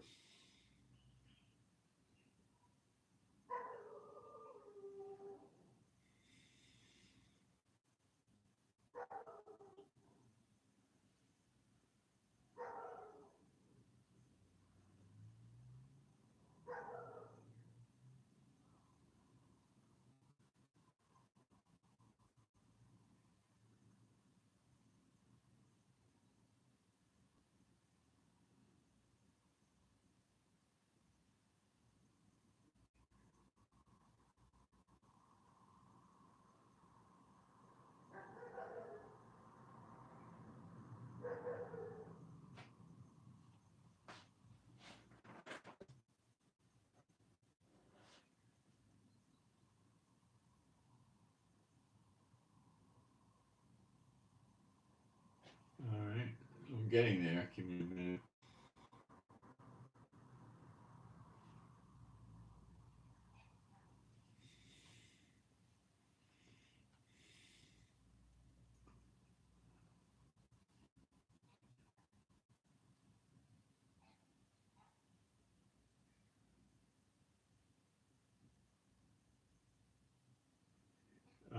It's Jeremiah 51:24. I'll read.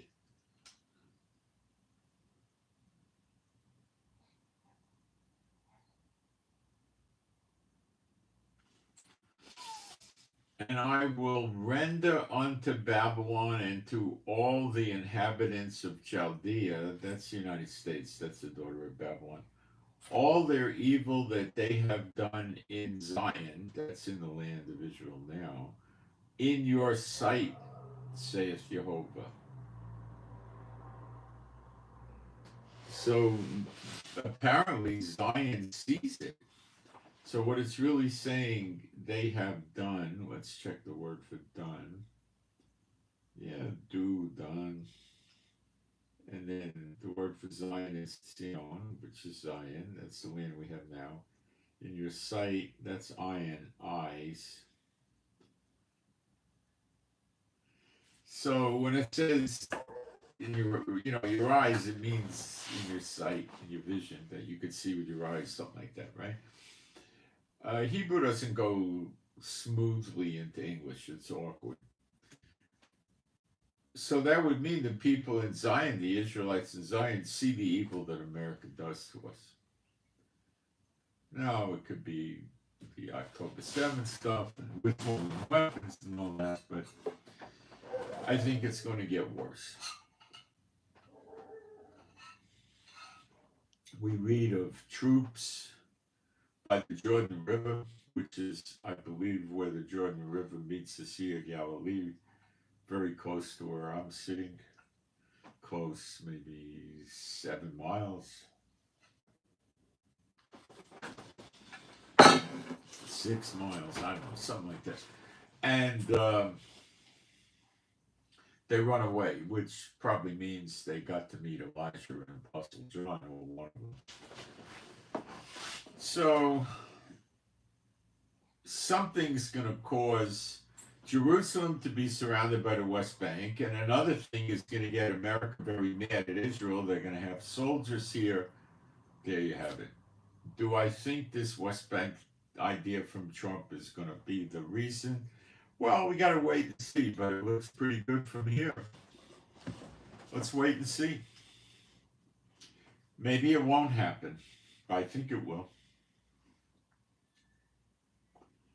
And I don't think Netanyahu has a choice on this. I don't think Netanyahu, in any way, shape, or form, is going to just tell Trump, yeah, it's okay, let's do it.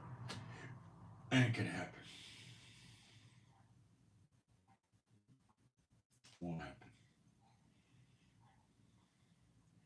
It's too much for the Israeli people to tolerate. They're not going to. Okay? So now we're back to wait and see. Let me go through my notes. There's a lot of other good stuff in here. So we might be with, kindle fires in and about your cities, having started already with the LA fires, and the continuing whirlwind of the Lord, the tempest could already be starting too. So maybe we got to wait and watch to make sure on that. That's the only real confirmation.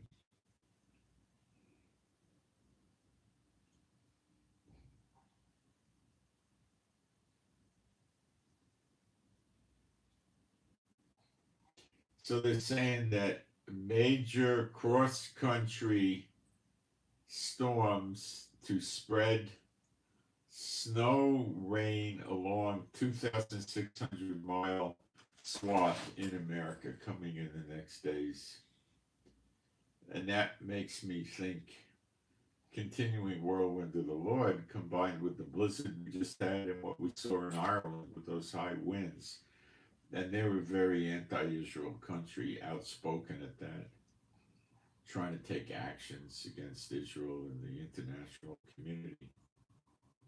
Tuesday, Netanyahu's going to see Trump. Tuesday. So he might leave here Monday. Witkoff, Trump's guy, is going to be here, I think, today. So I think he's probably briefing and prepping Netanyahu, for what's going to happen when he comes to the White House.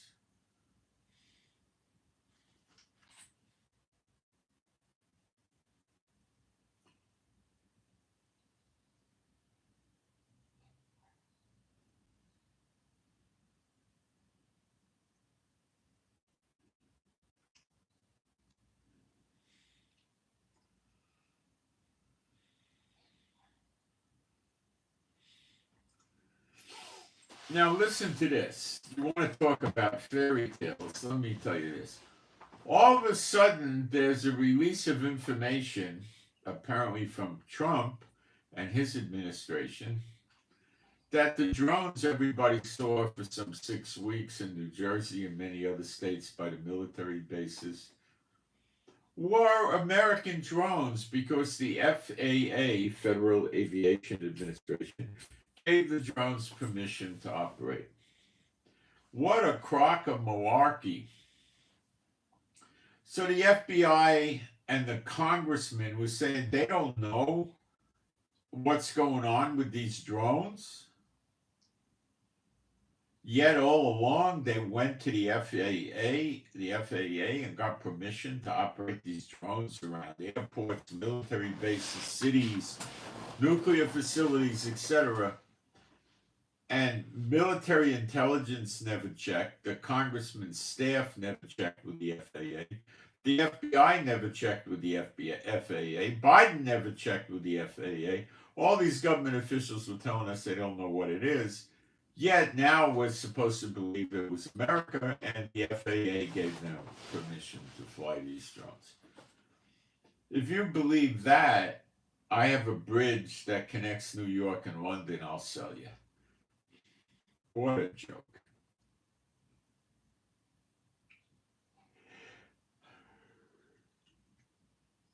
Nobody thought to ask the FAA. Of course, there's probably a lot of highly important people were asking the FAA if they knew what was going on. So then what are we supposed to believe? They got top secret, private permission or something? Come on. They wouldn't tell the FBI and the congressman. Come on. It's a lie. Musk and Trump want to download the government employees by 2/3. That's really about what it needs. 1/3.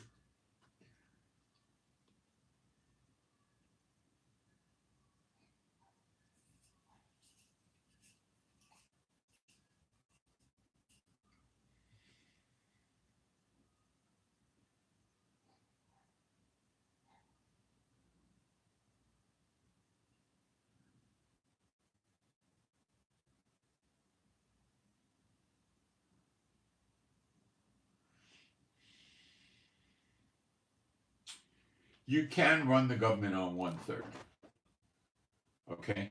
Trump's starting by extending an offer to people in the governments to quit on their own, and they're going to get 8 months' pay, the severance package of 8 months' pay with their full benefits for the 8 months. Trump believes 5 or 10% will take it, but Elon Musk and them want to get rid of 65%. Now, don't think that means that you're going to lose services, because it doesn't need to be that way. The government is bloated, and it's bloated with people going back to 8 years of Obama and 4 years of Biden that don't like Trump. They're left wingers.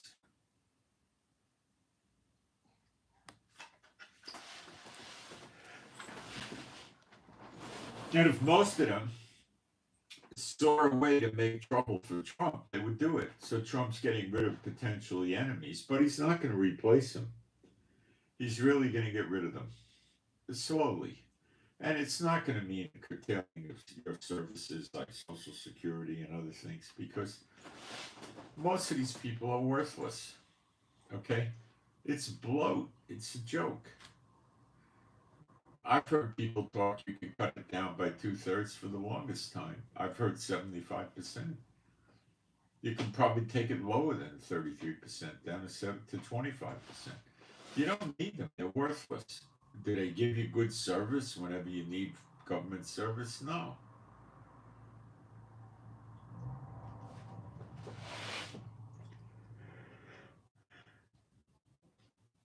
Now, the Ukrainians are now launching a lot of missiles and drones into Russia. And they're targeting Russia's nuclear facilities, which are the plants where they make nuclear energy, and their oil industry, and probably natural gas. They went 800 kilometers into Russia from the battle line, which could be, inside Ukraine, somewhat more than the border with Ukraine and Russia. And they're hitting a lot of oil and stuff like that. So why? Well, Trump, as I've told you many times, is at war with BRICS, and he needs to stop BRICS from continuing to trade using their own money and their digital systems.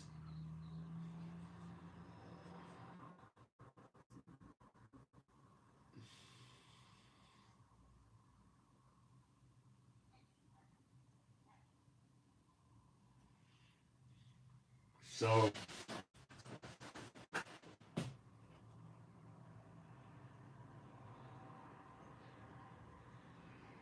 by having Ukraine take down Russian oil and nuclear facilities used to make electricity, it puts more of a strain, if you will, on Russia selling oil. Ukraine has destroyed much of their refineries and storage tanks. And, if you keep doing that, which they are, it makes Russia want to dedicate more and more of their oil to domestic sales.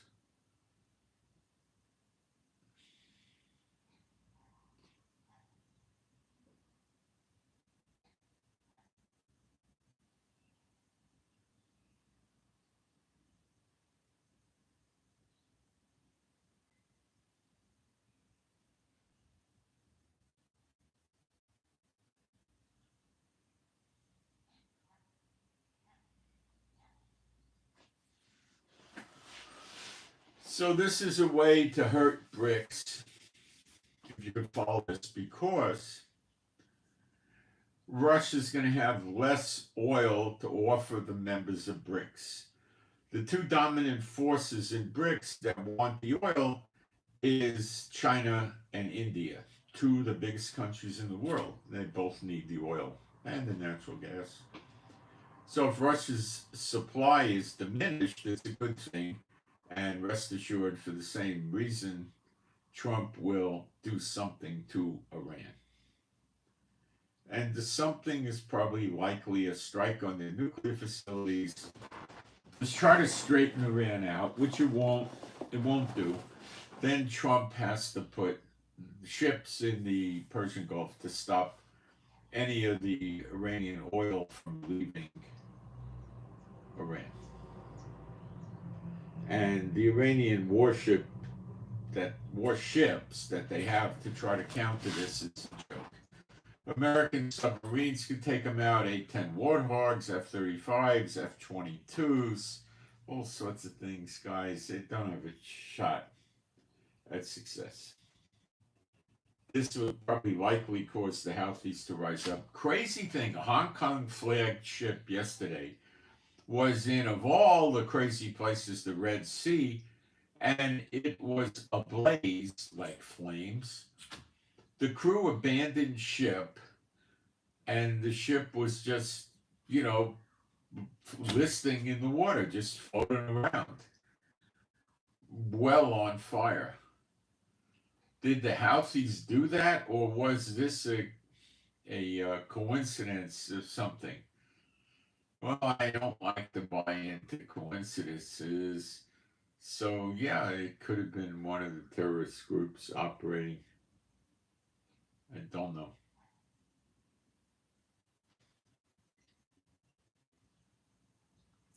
It'll come out, I think. This is pretty recent news, so it'll come out.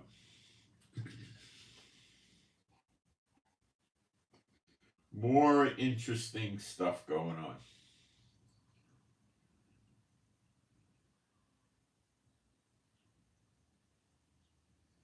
Now, what if Trump does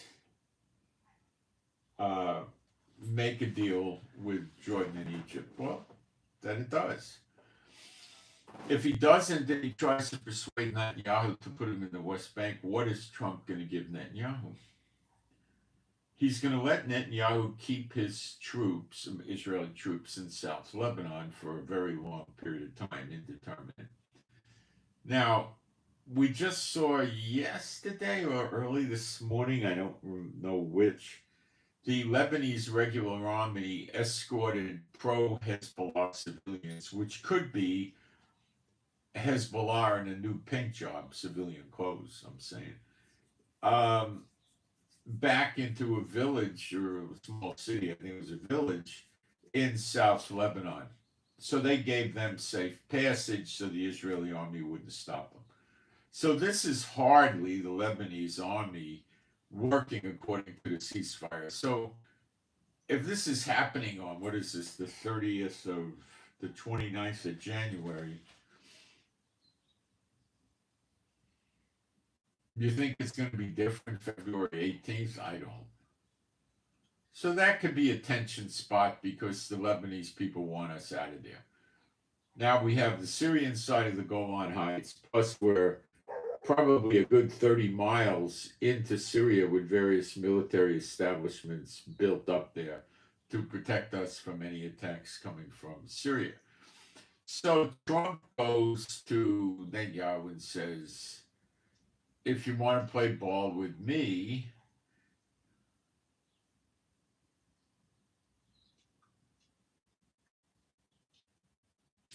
you can keep, and play ball with Trump means let the Palestinians or the Gazans come into the West Bank.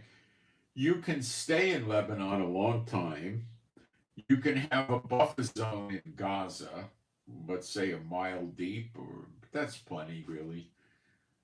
And you can keep your positions in Syria. If they go to the UN, I'll veto it, and they can't use the UN against you. I'll tell them I'm your ally. They won't attack you, and you can keep your positions. You got to put the Gazans in the West Bank, which means the Israelites are probably going to leave, or life will be very hard on them.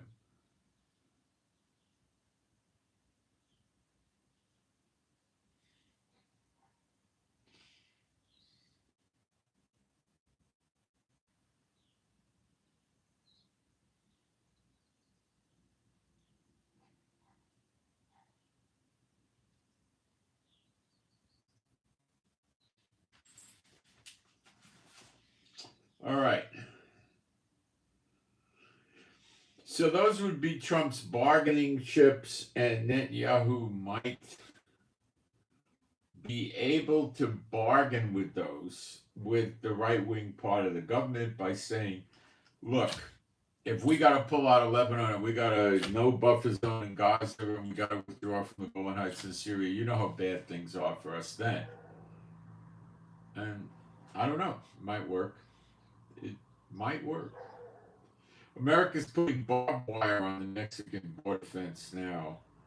They're going to escalate up to 10,000 troops on the Mexican border. Well, barbed wire is easy to defeat. Maybe they mean razor ribbon, which is a bit harder. I don't know, but it's not real secure.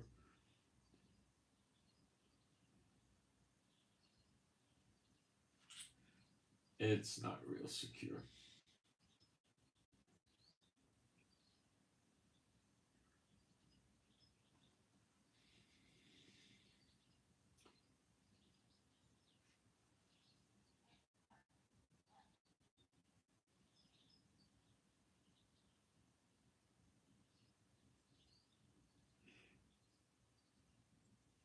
Yeah, there was something I wanted to cover, Jeremiah 30, verse 18. I don't think I covered it. Let's go there. Jeremiah 30, verse 18. It's the wording here in Hebrew is pretty interesting. Pretty interesting. Um, Thus saith Jehovah, behold, I will bring again the captivity of Yaakov's tents and have mercy on his dwelling places. And the city shall be builded unto her own heap and remains still, you know, the manner thereof. Wait a minute, that's not the right. Yeah, well, it is. Upon her own heap, and the palace shall remain after the manner thereof. Okay, the word for palace is very curious because it's not the normal word for temple. So let's look up the meaning of this. It's Strong's number 759. Armon. It's a fortress, a citadel, but Strong's tells us the root of this means elevated. Elevated. It could also be a castle. So it's elevated. So this is on top of the mountain, Mount Zion. Mount Zion.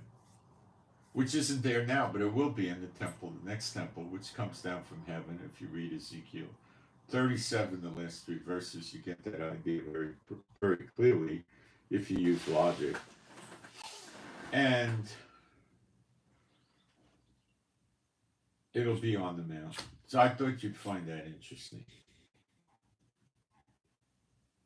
Some of you skeptics might think that, oh, we're not getting the mountain back or something, but we do. All right, my iPad's not cooperating. There it goes. All right.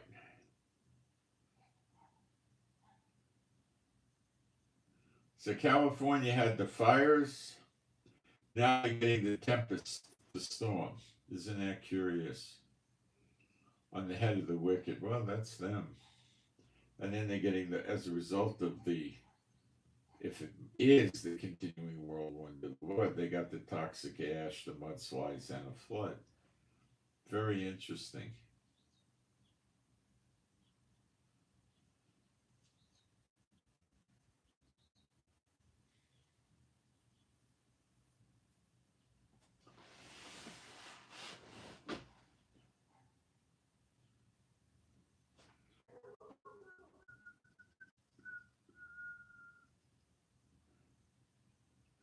Very interesting.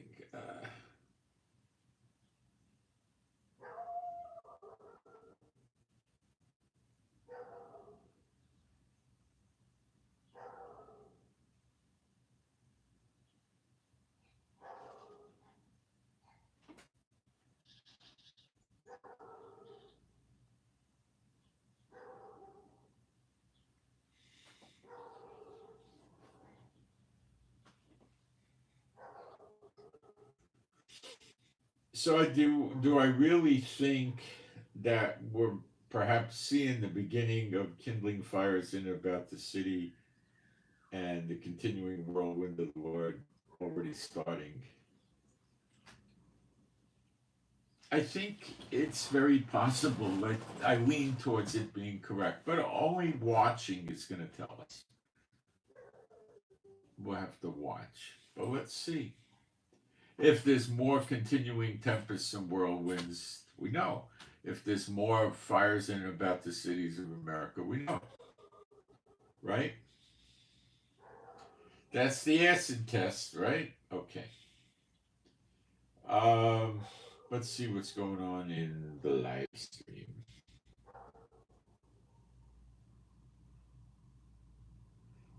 I don't think they're showing my videos to very many people.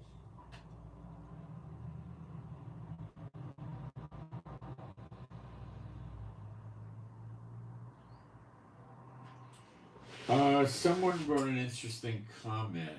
They will be moved to Sabaean, Joel 3:8. Joel 3:8 is way down the road with Gog and Magog, but let's read it. Let's take a look. I was willing to take a look. Joel 3:8.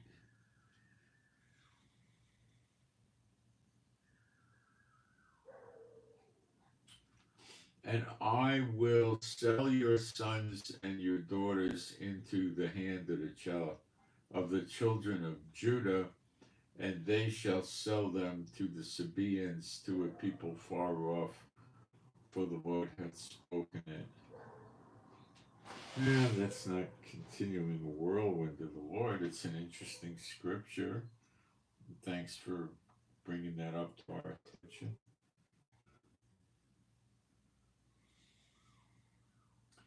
The locust drones, they're locusts, they're not locust drones. The children will be, he's saying the children will be moved to the Sabaeans. Oh, that's very interesting.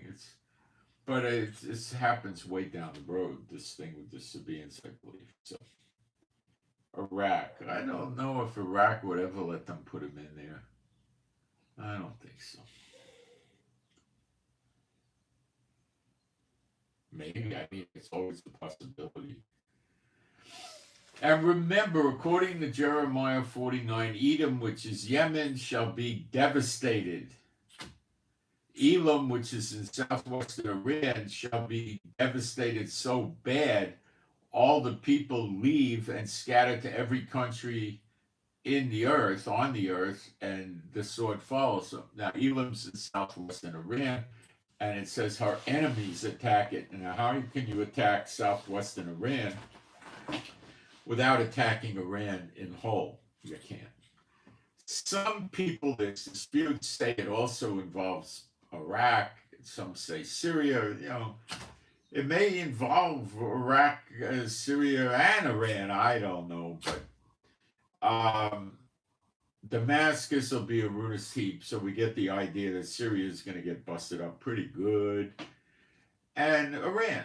So if America, with or without Israel, attacks Iran, the Houthis are going to rise up. What was this ship that just took fire yesterday? It was a bulk cargo ship. It was not a warship. Was that a coincidence? Just some ship happened to catch fire in the Red Sea? Gee, that's a stretch. Not a likely one, but it's possible. Coincidence is possible, but I don't like to go with coincidence, but possible it is. So what is this? We don't know. Don't know what caused that fire, but I think we will soon find out. So maybe the Houthis are rising up again anyway. They got to be in there on it over Trump wanting to move the Gazans out of Gaza, which the 22-nation Arab state, not the Arab League, I think it's the Arab League, yeah, they're saying that that's ethnic genocide or something like that. In other words, we're trying to take the Muslims out of Israel. That's with Trump trying to take the Muslims out of Israel, some nonsense like this, right? That's what they're saying. So I don't know. Maybe that's what happened. The Houthis are psychotic, criminally insane people like the rest of these crazy terrorists. They like cutting heads off with dull knives, drowning people alive, burning people alive, raping people. You know, it's psychopaths, you know. So,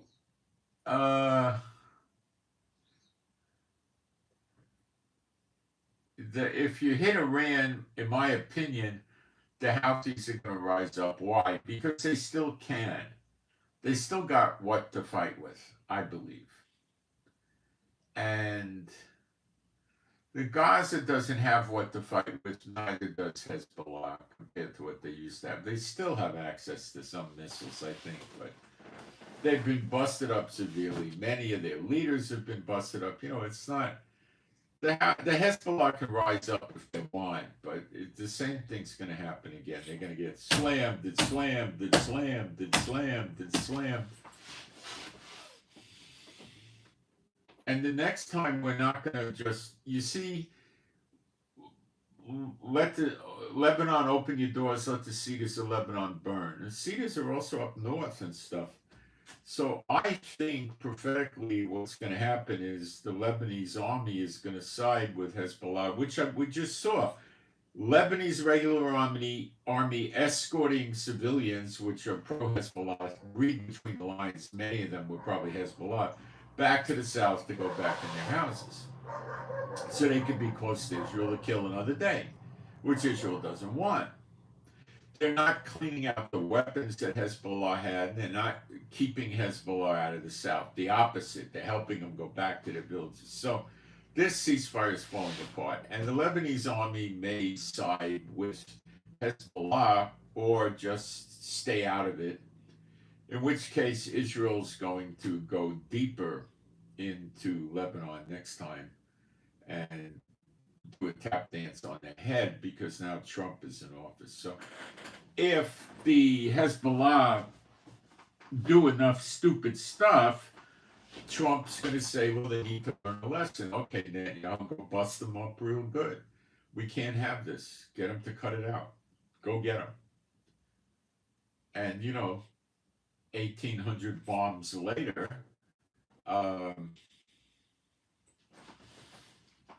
it would end, you know.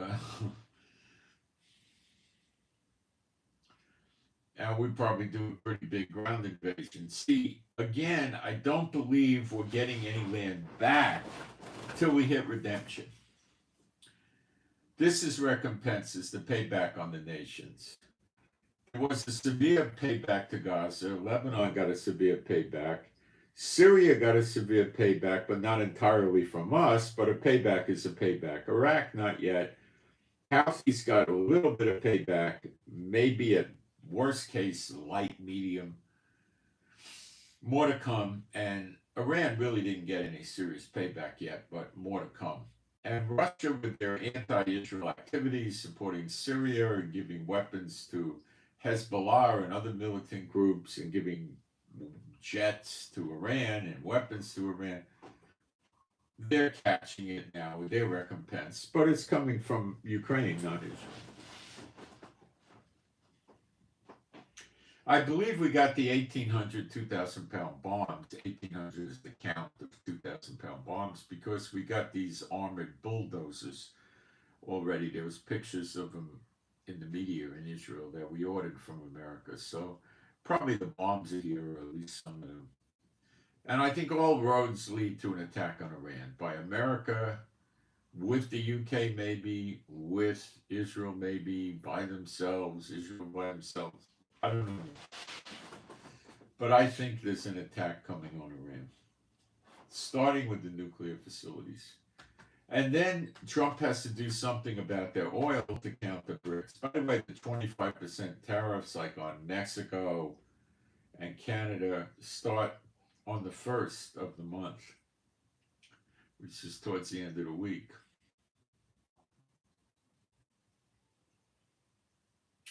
Be interesting.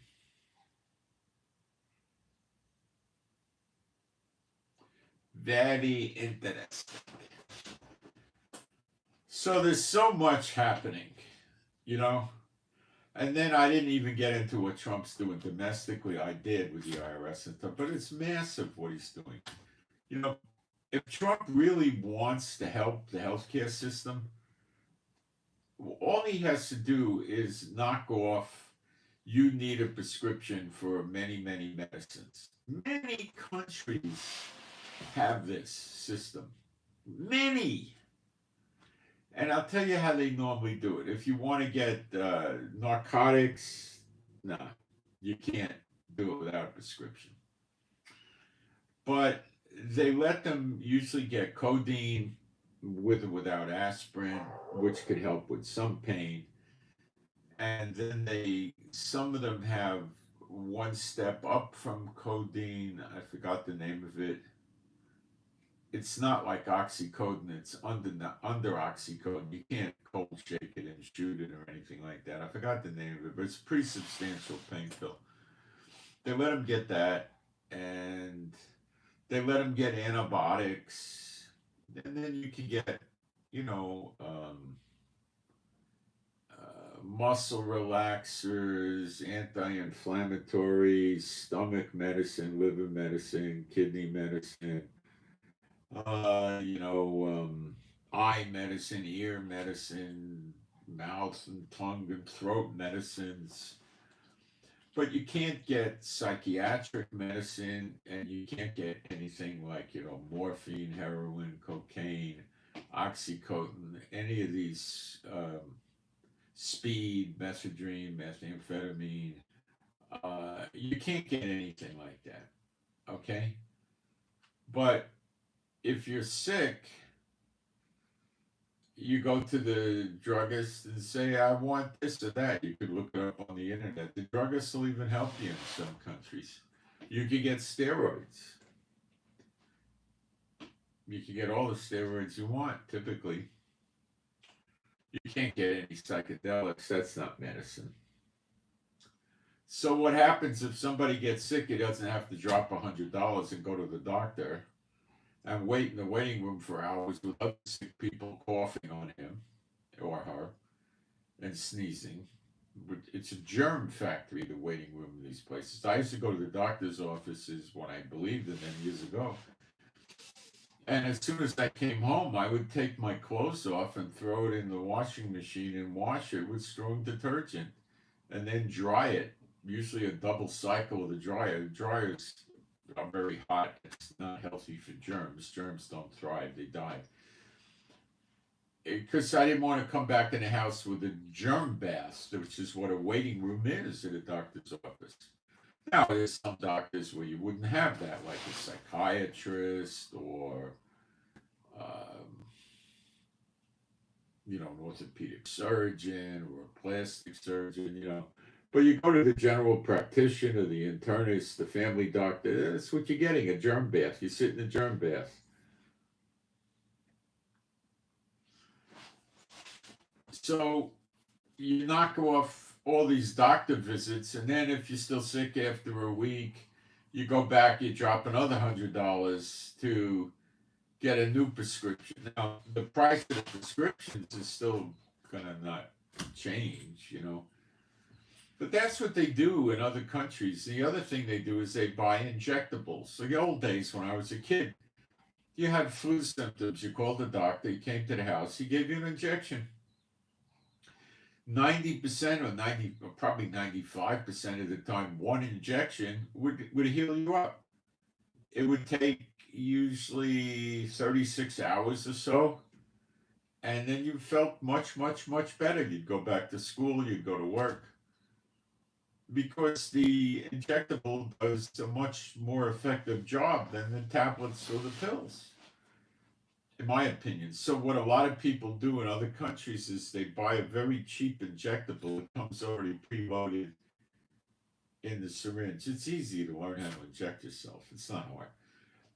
And they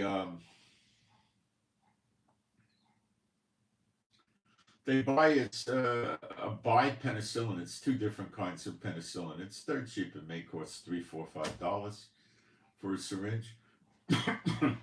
And does it work 95% of the time? Probably not. Does it work 80, 85%, 90% of the time? Yeah, probably. Most of the time. And if it doesn't get rid of all your symptoms, it'll definitely usually lighten them and get better. I'm not a doctor. I don't know. I can't say. I can just tell you anecdotally what goes on in other countries, and people tend to get better from that. They could also buy more serious injectables like Rocephin and other things. Or they could buy tablets, amoxicillin, they could buy sulfur drugs, they could buy a lot of different things, you know,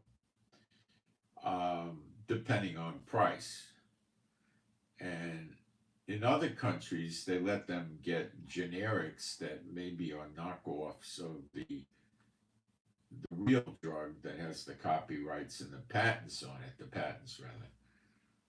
Because they don't care about the big drug companies. They say let the Americans pay these exorbitant prices so they can, you know, $5, $10, $20 a pill or something, so they can continue their research. Our people are too poor; they're not going to pay. They're going to ride on America's coattails for free, and they let them sell generics that don't really have the rights to sell it, but they make it in countries like India or China or someplace, and they sell them. They're cheap and they're knockoffs of the real thing, but in a sense, they really are the real thing. And they do that, you know. I don't know if Trump will ever do that because he's going to say, "Oh no, we want big pharma because if they got profits, they'll make more drugs. If we do this, well, if he could screw the doctors by just opening the prescriptions up." Then the only time people are going to go to the doctors for flus and stuff like that is if the drugs don't work. That's the only time they're going to go. You know, period. Now, will that business of not needing to go to the doctor help mask people will mask certain things? Yeah, they'll buy the light pain medicines and you know things like this, but you know it's not. I don't know if Trump will ever do that. I doubt it because of big pharma. You know. What's he going to do if he lays off the two-thirds layoff of the federal employees is going to come to about 2 million people that are going to be unemployed. They're going to have an 8-month cushion where they're going to get their benefits and their full pay. Then after the 8 months, I suppose they can go on unemployment insurance as a guess. Uh, Unless federal employees are not eligible, I think they can go on unemployment insurance, and then they got another 6-month window so they could get back into the workforce. I don't know. But don't let that scare you. People are beating the warning drum. These people, a lot of them were hired in the Obama or the Biden years, and they hate Trump, and Trump wants them out. And they're dead wood. They don't do much. They just suck a paycheck and benefits. They're bureaucrats. They don't give the people good service or anything. No, it's just nonsense. The people that are getting government support from Social Security and Section 8 and SSI and disability, they're still going to get the same benefits. And it's not going to affect much of anything. And Trump might get rid of a lot of these lousy agencies that are just oriented towards enforcement of laws. I think he's going after the ATF and the IRS, just to speak of them. Um,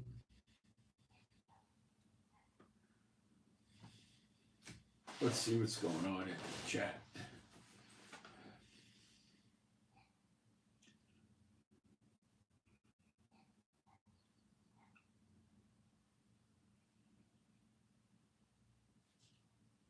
I know you're referring to that. You got to read Revelation 9 with that about the locusts coming up out of the pit. They're not drones. Read Revelation 9. And then read Luke 10 also. He talks about the scorpions and stuff, or serpents. It's the same thing he's talking about. perhaps it's Luke 10:25. I can't remember the verse. It's in Luke 10, talking about demon tossing and stuff like that. All right, that's what I got for today. Thank you for praying for Chief. Please keep it up. My wife's running around spotting the barley, and I don't know the results yet, but I think her preliminary, well, I'll wait and let her tell her people, but she's trying to run around Israel looking at barley. So I think I'm going to have some Chinese food for lunch today. We'll see how that goes. I just found out the Chinese restaurant I use changed hands, or they changed their name. So I got to call them, see if the phone number's the same, see if they still deliver. I don't know. If they don't, I'm going to pan fry some steaks or hamburgers. Big deal. All right, so please pray for me and my wife Rivka. Pray for our peace, safety, protection, and joy and healing. Keep the prayers coming for Chief for healing, and pray for the animals and pets to be happy, healthy, and whole. Pray for our finances and pray for the peace of Jerusalem. Pray for better videos. And don't be shy if you got prayer requests or toss requests. Send them in. Email them, whatever. We'll take care of it. And I think that's what I got for today. So we're watching, like Yeshua said, watch. And we're watching. And I'm doing the watching with the prophecies, trying to fit them together. And there's no churchianity here, as you know. And I send my shalom to all those who love Yeshua HaMashiach. And I be out. Thanks, guys. Hope you got something out of this. And you could hit the thumbs up if you want. It helps. Thank you.